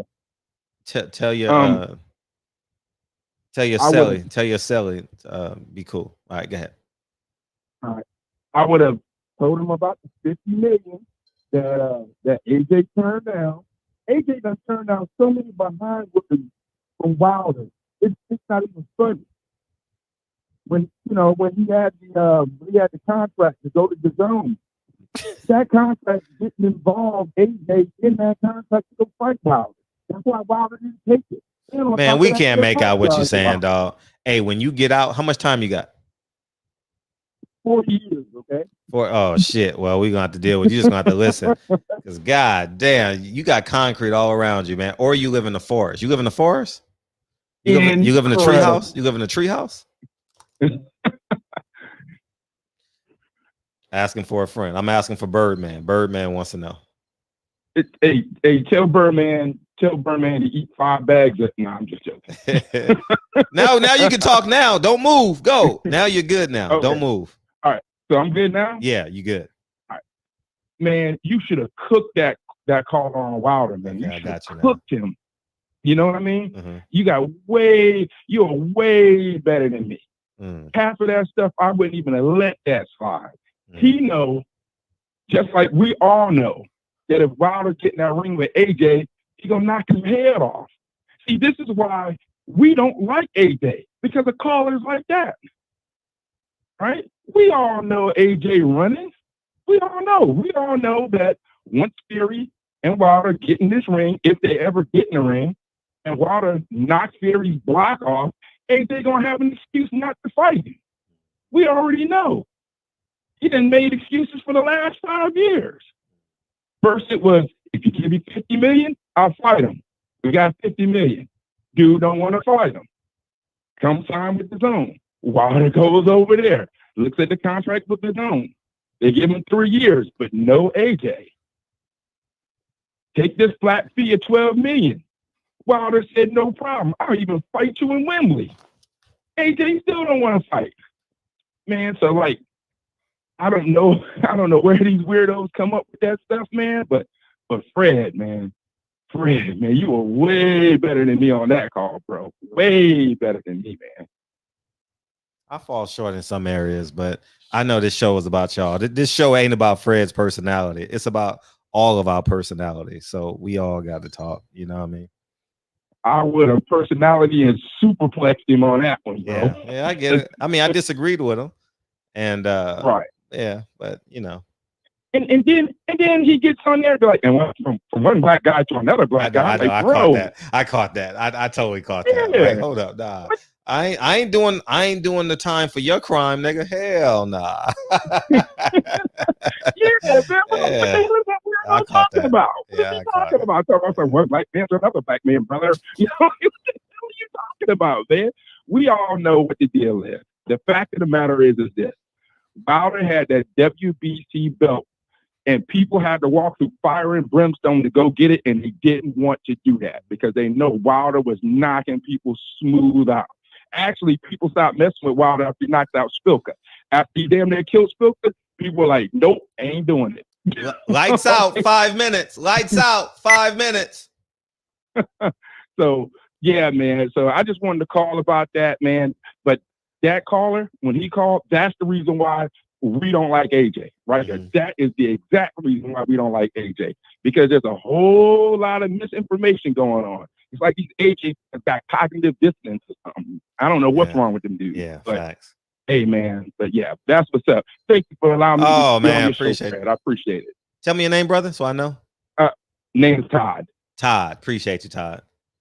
All right. Thank you, my man. All the time. All right. Yeah, one. Todd got a name like mine, Fred. Hold up. Then, hey, when I say my name is Fred, when I go to different hoods, they like, Fred? Fred? And I'm corny looking. Like, I look like I can't dance neither. You know what I mean? I'm all upright and shit, you know? Like, Fred? Hey, you can dance real good for what I was listening to when you was training with the Mexican guys. Boxing, so you can dance real good. Yeah, okay? I could. All right. Yeah. Hashtag free Todd. Hashtag free Todd, man. Hashtag free Todd, man. Appreciate you calling in. All right. Take care, my man. All the time. All right, bye-bye. All the time. Yeah, man. Hashtag free Todd, man. Hey, we got someone calling in from the jail cell. That motherfucker, man. I didn't hear nothing he said, man. Yeah, niggas be like, Fred. I know what black people be wanting to say. Frederick Hawthorne. You got a white. They never tell me that. You got a white name, but I don't even think you got a white name. I've never had a black person tell me that, but I know they be thinking that shit. Oh man. Hashtag free Todd, man. That's a white boy's name from Hollywood Hills. Yeah, man. Yeah, man. Where we at with this? Oh, it's midnight. Wow.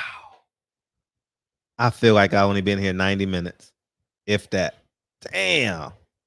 Midnight already. Wow. Yeah, man. So I already know what's going to happen by Monday. Wilder's team is going to put in an injunction. And because the contract says 15th or the 16th, yeah, that interview stole our time. Yeah, it went by fast. And so I'm curious to see what's going to happen Monday, because Friday, I'm not sure if they can get to the courts tomorrow, but maybe by Monday they should have something in writing, and Bob Arum should have something on his desk by Monday. So I think it's going to be 2 fights on the weekend. You know, I think that's just what's going to happen. And Bob Arum is going to have to foot the bill. Bob Arum don't want to foot the bill. He don't want to do it at all. And I was going to call him, but then I was like, Bob ain't going to tell me the truth. So there's no reason even talking to him. You know, he has to protect his bottom line. So that's what it is. So I thought it would have been a disingenuous conversation between Bob and I today. So I spoke to him Monday. I called him Monday because I was trying to get Tyson Fury. I spoke to him Monday and Tuesday this week. We were trying to work on getting Tyson Fury in the shop, and obviously that's not gonna happen now, right? Because I heard you can get it through phone calls now. So I was trying to get Fury for us, man. I was really trying, and I would have loved for him to fill out Versatility. I would have loved it. God, I would have loved it, man. Oh, you have no idea, man. You have no idea. Oh my gosh. Man, to get Tyson, if I can get Tyson Fury in the shop, that would be amazing. Oh, that would be amazing. Oh my gosh. I would have loved for him to speak to y'all. Gosh. Man, that would be the gift that keep on giving. I ain't gonna even lie to y'all. Because we would wind Tyson Fury up. We would wind him up. He's never been in a setting like this. We would wind his ass up. Ding, ding. You know, you did, and then it gets stuck. Then it goes. That would have been Tyson Fury. He probably would have said the N-word on this show. We probably could have got him. Hey, what's this song, Tyson Fury? I used to read Word Up magazine with Heavy D, Salt and Pepper in the limousine. Oh man, I know we could have wound his ass up, man. For sure.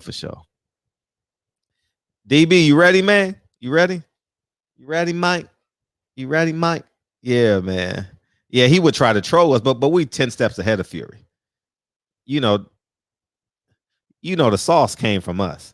Ain't nobody gonna outsauce us. Nobody can outsauce the barbershop, man. It's impossible. That's really impossible to do. It's really this is probably, I'm not gonna say because, but since this is the only platform that has like conversation, you can talk what you want. It's gonna be hard to outsmart the barbershop. It's impossible. It's too many intellectuals in here. So that would be virtually impossible, you know. So, and then when we tap into DB's 5%. Oh, hey, what's your percentage at now, DB? Is it still 5, 6? What's it at? Yeah, it's still at 5. It's still at 5? Oh shit, that's fucked up. Because the show has grown. No. Well, no, but see, this is the thing. The shop has grown overall. Mm-hmm. So it's not changing anything. You know what I'm saying? So if we go, so it's gotten less. So it's like 4% now because they haven't added more people. Well, no, there have been some people added. Oh, okay, yeah. Yeah, there's been a few people added. So yeah, all right, so cool. we're like at 4. Technically, we're like at 4.8. You know what I'm saying? But like, we're getting less. After today, after today, I got to go back and look at the show, read the chat. You know what I'm saying? See if some people caught on to some things. You know what I mean? Cool. All right, cool. You need to go back there. But somebody said Tyson Fury would try to troll us. I would troll his trolling. Oh yeah, for sure. I ain't gonna lie. Me and Bob was trying to get him, dog. We were trying. I don't know if Bob was trying, but Bob was answering the calls though. He was answering the phone.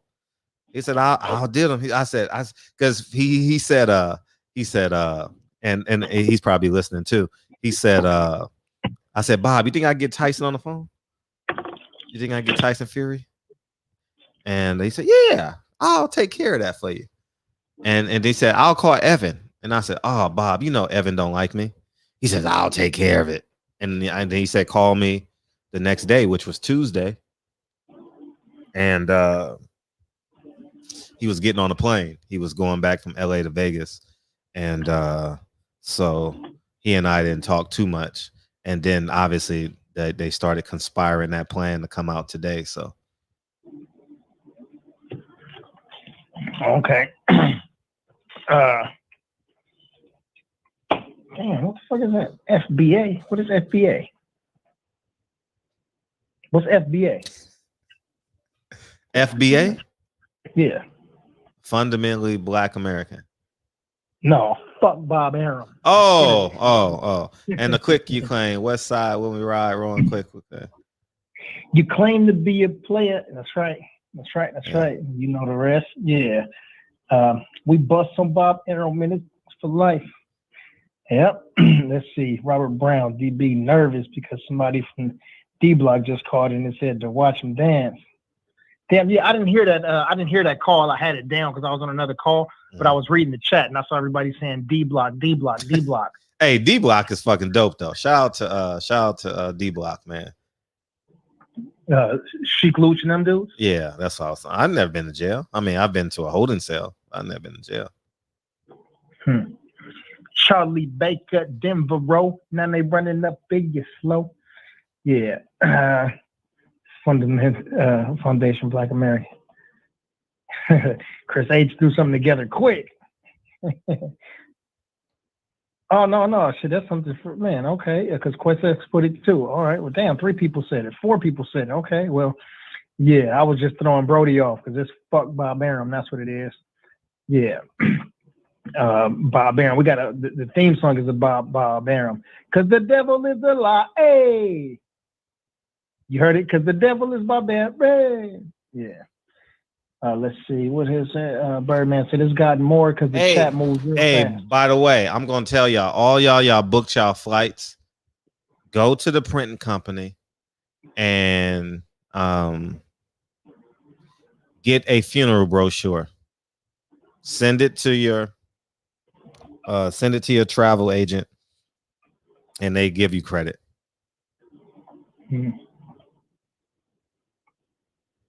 Bam, bam. Yeah. So because because when I travel, I book those flights where you don't get your money back and shit.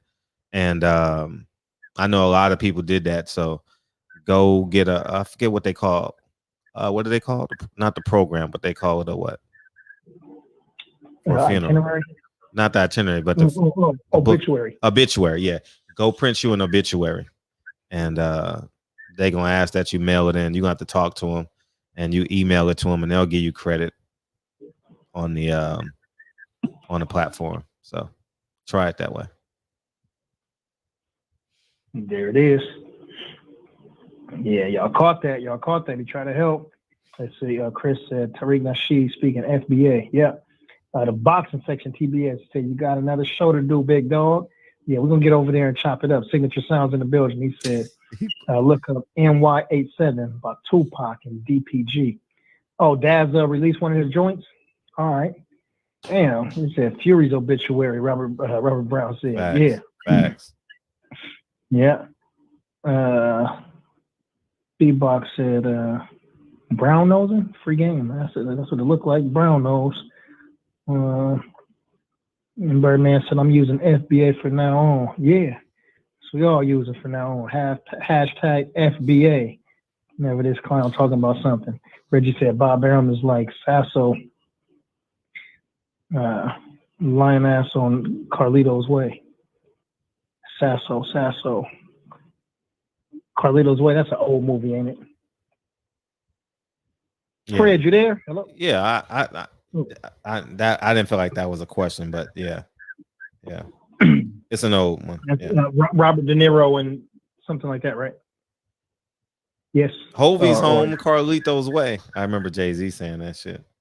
Or either not what's his name? Al Pacino, right? I can't remember who's in it, but I haven't seen it in 25 years. And Sasso. Damn. Who is Sosa? Sosa is in one of the movies too. Is that what not the Godfather? What's the other damn movie name with the Italian? Casino? No. Sosa. Damn, what's his name? Say hello to my little friend. What's the name of that movie? Oh shit. Say hello, Scarface. Oh, bam, there they go. There. Yeah, Scarface. Yeah. So there's a Sasso, Reg, and a Sosa. Or Usual Suspects. Usual Suspects. Okay, Robert Brown says Sosa, Scarface. Got it. Carlito's Way is with Sean Penn. Oh, okay. Damn. Tremaine shaking his head. What you shaking your head at? I don't know those Italian movies. I ain't one of them dudes that worship them Italians like that.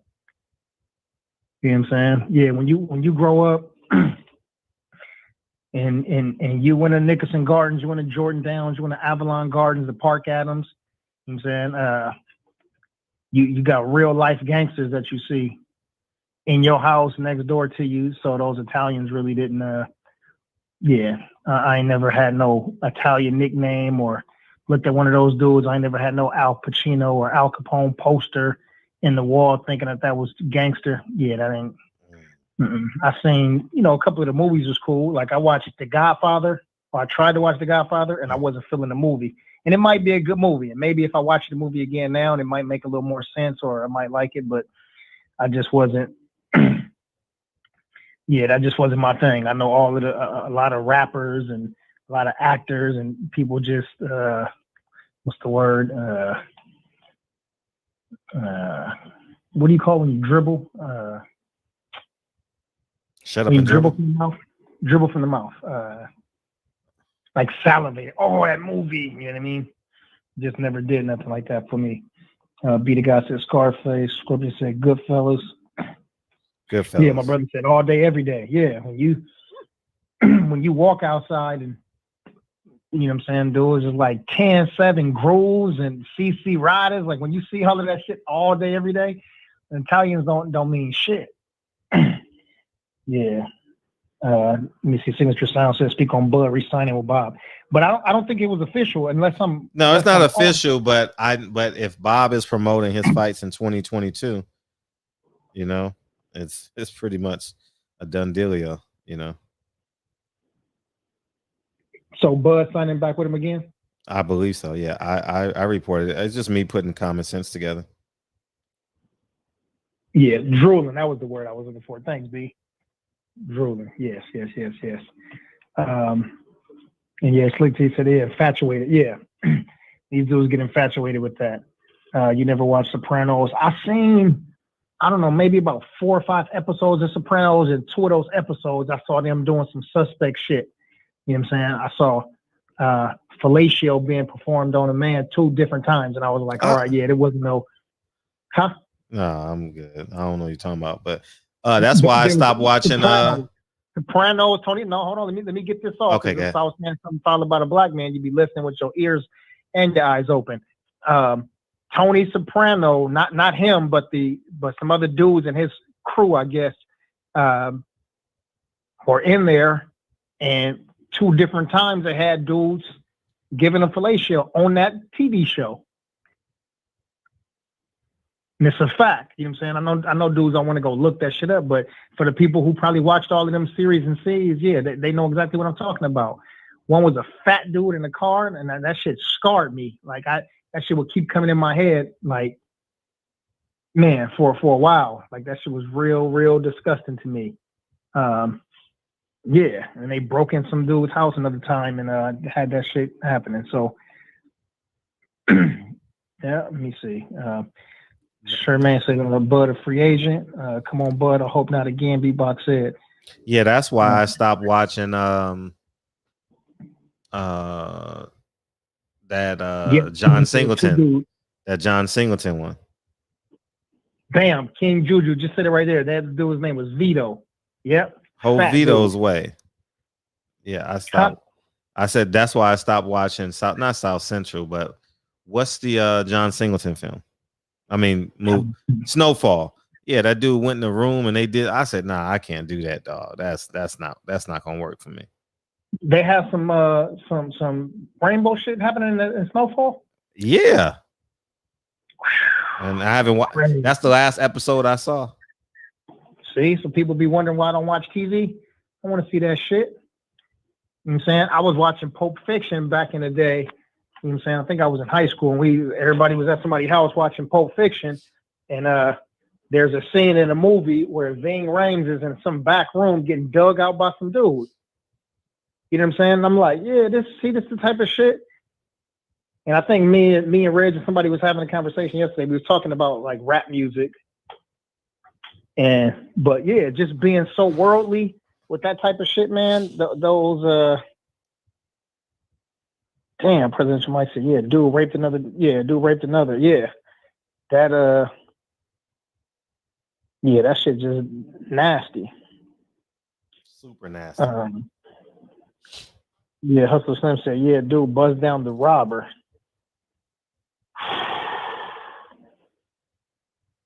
Man, oh, Taylor Bill said, thank God that the Rainbow Month is over. Man. Hey, it's so crazy that so many of these different companies, they want to capitalize. And that's crazy because you don't talk about this, but you watch that shit. And I don't watch TV, so all of my commercials was coming from, what's the shit that suspended me? Not Facebook, the other one. Damn, I'm having brain fart. Instagram. Yeah, so Instagram commercials and then YouTube commercials. And so they just ads, you know what I mean? Most of them are pretty short, but they do something. So they have a black couple, a white couple, and then it'll be two dudes, like as a couple, like laughing and shit with bubbles in the background or whatever, or on a camping trip. And at first you used to see shit where they tried to insinuate, but they wouldn't actually show it. But now these dudes are like shoulder to shoulder, sitting next to each other, laughing like they're having a time of their life. Man, Birdman said Oz the same way. Weird spam people shit. Yeah. Excuse me. Stop calling our brothers and sisters gangster. We just lost. We murdered a lot of soldiers that we could have used during the revolution. Yeah, in boxing, you right. Yeah, my brother said now they hugging and kissing. Facts. I changed the channel immediately. Yeah. I don't want Lincoln and Kennedy seeing none of that. I'm gonna teach my kids about sexuality. Nah, I ain't gonna let no TV. Nah, it ain't happening on my watch. Yeah, you ain't finna Dwayne Wade my kids. Nah, fuck what, man. Dwayne Wade need to go to jail. Man. Oh, we said that already. Yeah, I remember. Yeah, Dwayne Wade, also Alicia Keys. What's her husband's name? The producer. They did it too. Yeah, got the little boy in some high heels. No. Yeah, putting on got on Alicia Keys clothes. Don't say that. And had painted the nails and was like laughing and thinking. I'm like, how old is the little boy? I don't even remember, but I know it's been about a year. It's been about a year. Yeah, double Swiss facts. Beats. Damn, that's true. Swiss Beats got his son. Yeah. Also, Swiss Beats got a gay brother. I mean, that's fine, but he grown. I'm saying, man, you can't do that to these kids, though, man. These kids don't know. Yeah. these kids just love. Go ahead. It's some more because I want to make sure we know who these weirdos are. Oh, Mario Lopez. Mario Lopez that go to boxing? Yeah, Mario Lopez. His kid is now this one I seen a couple of years ago, but this kid is supposed to be one of those making a transition type of weird shit. But yeah, Mario Lopez. Yeah. So when I see these people, and the reason I tell y'all, so y'all want to go put money in I their be fucking missing pocket. all this shit. Not missing because I want to, but just so man. Yeah. And imagine for the people, I know for other people, if y'all watching TV a lot, and I'm not saying that you dumb down to it, but I'm saying you might be numb to it because you see this shit so much, you're just like, But I ain't one of those people that'd be like, I don't really care what people do as long as they don't bother me. I don't want my kids to see this shit. Because it's not, it ain't got to be about me and somebody competing for a woman or not competing for the same woman. But I don't want these motherfuckers doing this shit in front of my kids. Be the guy said that movie Lockdown with Master P scared me for life. Man, yeah. Dang, I ain't never seen it, but P Good said, Slater. Yep, AC Slater sure did. I gotta Google that shit. Swiss Beats got a gay. Wow, I didn't know that. Yeah, desensitized. That's right. That's what's name. Yeah. Man, it's a couple of people, man. Like when I just be seeing this shit, I'm like, what? Oh, Sade. Yeah, but the I guess the kid probably like 18 or 19 now, but shit, it don't happen the day of. You know what I'm saying? It's not like, oh, they 18 all of a sudden. Like, no, her kid is it's a girl that I can't even remember, but it's one that think they the other. The movie 3 Strikes too. Damn, 3 Strikes. Oh yeah. 3 Strikes. Yeah, but you know what? That's what there you go. President Jafar Sade has a trans daughter. Yeah. Damn. What's his name? Nat Turner movie. What's his name? We interviewed him. Mm-hmm. Damn, I can't think of his name right now. Nate Parker. So when Nate Parker was here, it was one of the questions that I asked him too. Like, how is it to wait? Hold the fuck up. I'm sorry, man. DB. You thought I was just talking to you, huh, Brody? You see it? This kid looks 4 years old, man. Yeah. Get the fuck out of here, man. Man, you don't make that decision for your son at 4 years old. Yeah. No way, man. What the fuck is going on, man? Yeah, but shout out to Nate Parker because he was like, y'all go back and watch that video, watch that interview. That was another great interview. Great energy, a lot of information, and Nate poured up on us, man. That was cool. This shit.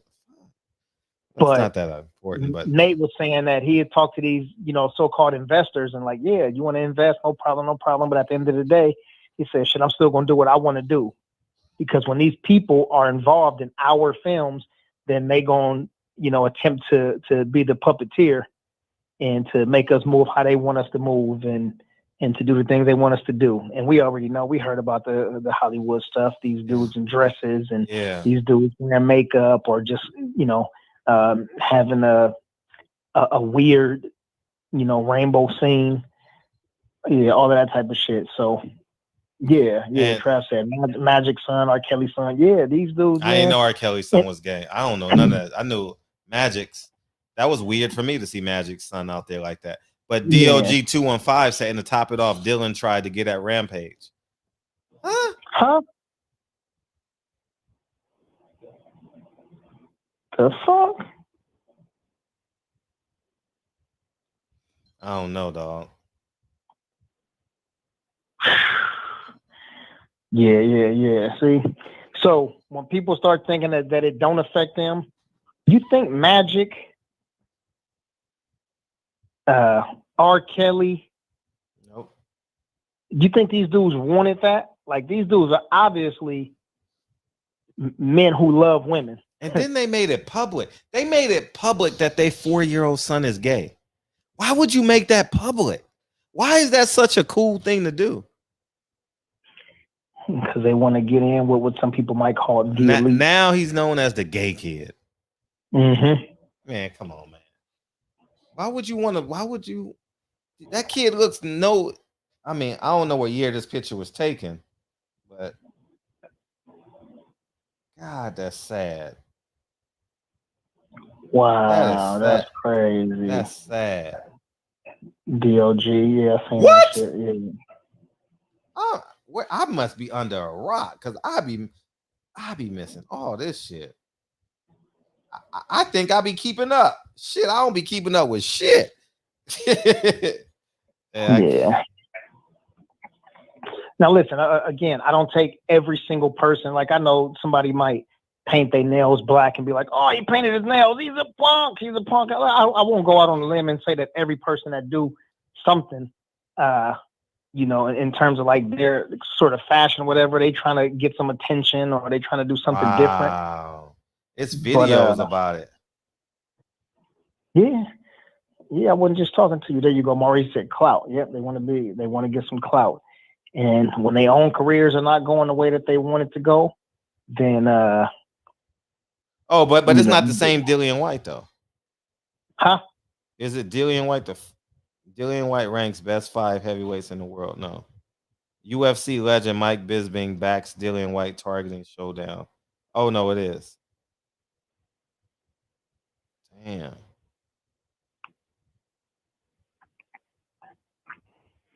Yeah, that's just crazy. Yeah. He said, "Go to sleep before I tell everybody how you tried to RAP me." Man, damn, another man. Fuck. Damn. All right, you want to give somebody some love, man? Yeah. It's just crazy, but yeah, you know, listen, I think it's you know, we have to know these things, and again, I'm not saying that every single person that you know, if they wear I don't know, purple hair all of a sudden, like, oh, he's a punk. Like, listen, I'm not gonna go that extreme because you know, I know it's a lot of teenagers and a lot of dudes who are influenced by their woman. You know what I'm saying? I remember my ex her friend was like talking about she had this her dude had this pink shirt on or whatever. She was like, it looks so cute on him. He the same color, you know, him and DB the same complexion. Like that pink will look good on him. You should buy him a pink shirt like that. And she grunted loud as a motherfucker, like, like shit. Bring a pink shirt home. So yeah, you know, yeah, I ain't gonna put hands on her, but you know what I'm saying? Like she just basically telling her friend, like, nah, I'm not even finna play with this man like that. You know, so you could get your dude pink, but yeah, I already know the type of dude that I'm with. So yeah, that shit ain't finna fly.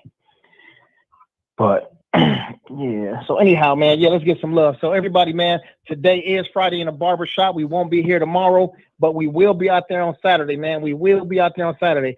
Fred's Instagram, PPD's Instagram, hopefully a couple other people, Reggie, Jarvis, whoever, you know, Tay might post something too. But get out there. If y'all can't get out there, send your family and friends over there, man. So again, they can be in a positive environment, and hopefully we have a couple of people come out, man.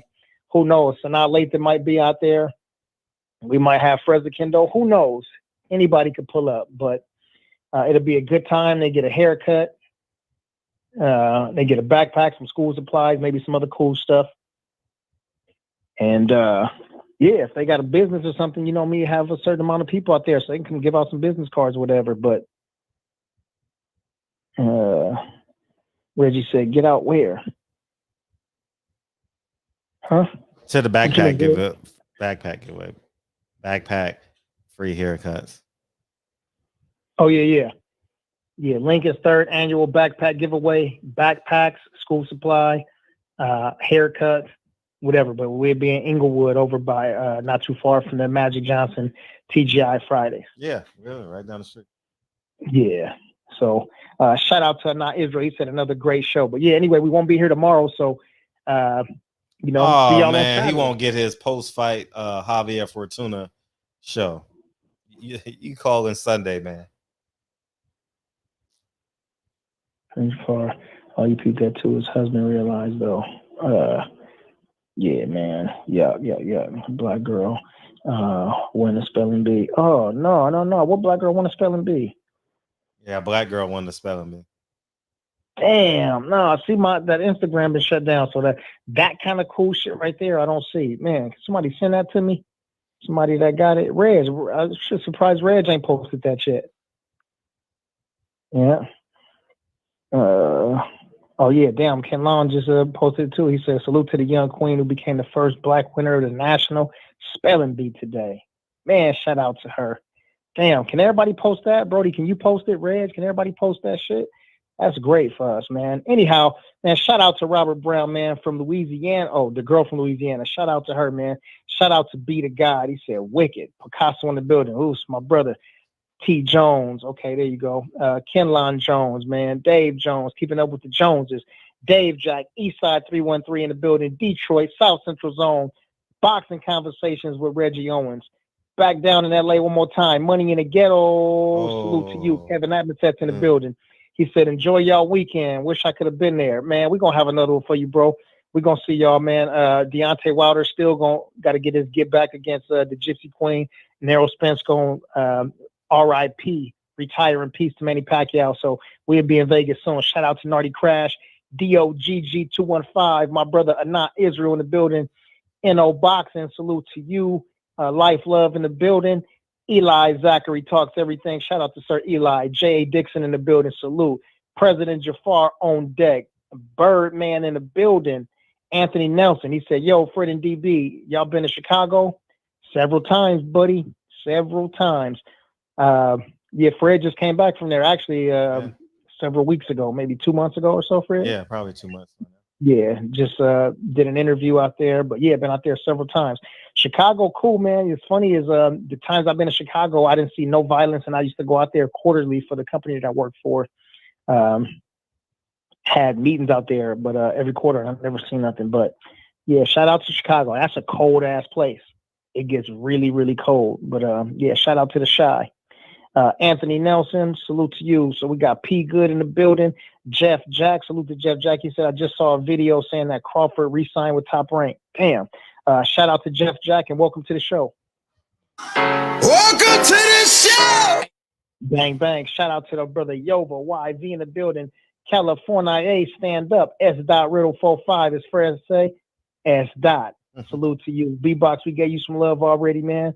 Got my big brother Punch on the building. Big bro, love you. Big dog Willie done slid in the building. Ryan Jackson in the building. Maurice McElroy. Yeah, he was talking about they try to get clout, man. That's a shame. Taylor Bell, shout out to T Bell. Salute to you. Steven, he said Ty Dolla $ign paints his nails. Yeah, like I was saying, man, we don't place everything on everybody. But I don't really know Ty Dolla $ign like that. I just know his name. If I know he gambles. Huh? I know he gambles. I've seen him at Hollywood Park before. Yeah, if I seen his face, I'm not sure if I would know who he is. Just like Omega Red. Oh yeah, I do. I do know who that is, man. That's right, I do. Yeah. And shout out to Omega Red that slid into the building, man. South Carolina. What up with y'all? Slick T in the building. Salute to you, man. Let's see who we got. Presidential Mike. Shout out to Presidential Mike, man. P Good. Yeah, we got you already. Dr. Professor. Yeah, Nate Parker. That's who it was, man. That's a great interview. So type in Barbershop Conversations, Nate Parker. And it's a short interview, man, but it was impactful. It was very dope. impactful. Yeah, shout out to our brother G Brown. G Brown, we expect to see you out there, man. You 88 Sports Talk, Jarvis, Big Lloyd. Yeah, all y'all brothers, man. Hopefully y'all can make it out there on Saturday, man. Politic with your peoples one time real quick. Mr. Tennessee himself, Hustler Slim, Gifted Soul, salute to you. Be the guy, we gave you some love. My cousin Charmaine Callahan in the building. Right, man. I think we just about covered everybody, man. Let me hit the bottom one time. Let's see who there. Yeah, Be Good, P Good, Signature Sounds. Roscoe Downs. Salute to Roscoe Downs. And Brandon Washington. Yeah, he said, been going to Chicago since I was 13. Yeah. Shout out to SS Caesar, man. Chi-Town. What up? And Tone Brown, Chi-Town. Salute. Yeah, Anthony Nelson. He said, okay, yeah, I'm from the north side of Chicago. Right on to the north, man. Michael James 616, he said smash that like button. Y'all better listen to Big Mike. Michael James said smash the like button right now. Salute. Yeah, Yeah, right now. And at the top of the page, it says subscribe to DBs. Man, go on and hit that real quick, man. And if you already subscribed and you ain't liked all the videos, go in there, like something. If you got some comments, go ahead and shoot something, man. Get back with you. But, man, we finna bounce, rock, skate, get out of here. Cletus, I see you. ATX in the building. Shout out to you, a Dog Money. He said, what up, family? Salute, man. We finna bounce, rock, skate. Peoples Hernandez came out early, man, when Chris Otero wasn't here. Shout out to Pac-Man Tay, the Queens, Unique Don, and Patricia Shelton, and our queen, Patty Dean. Play the song, Frank! Yep. Take your love of music and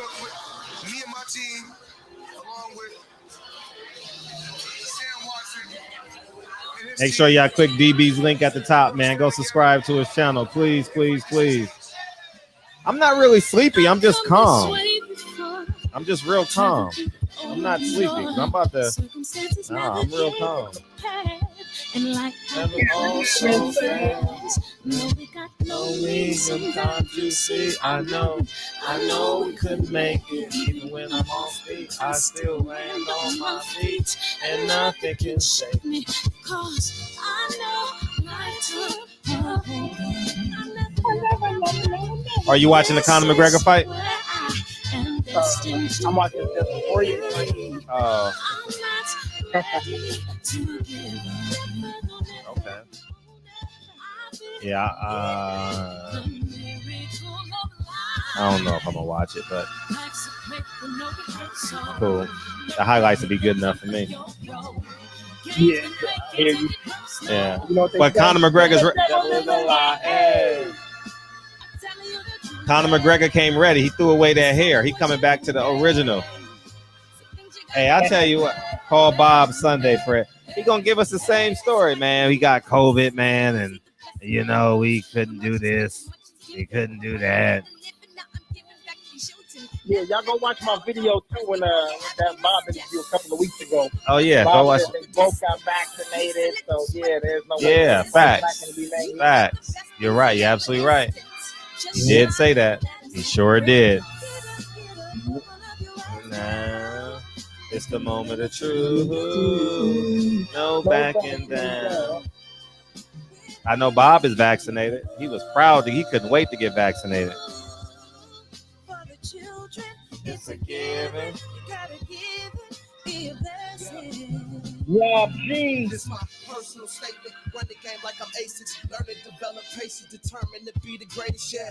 Bobbing and weaving. They changing up like the seasons. Indigenous to the grind. So I do it for all my people. Jabbing the competition. Back up against the ropes. Fighting for recognition. I'm fighting just to promote equality where we lacking. Or cancer slowing our road. We'll make it. We focus on common goals. Give love, giving something away. Never give up, stand tall. To fight another day. 2 toes, 2 feet, I stand on the ground. I'm going back soon and fight this final round. Nice to play, but no rehearsal. Last time, y'all. Last time. Hit DB's link at the top. The devil is alive. Hey. People Hernandez is in the building. Hernandez!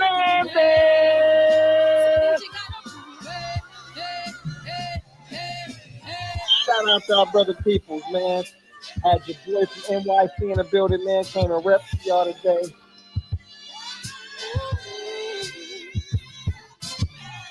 All right, we out of here, y'all. Mañana. No. No. Sunday. Domingo. Yeah.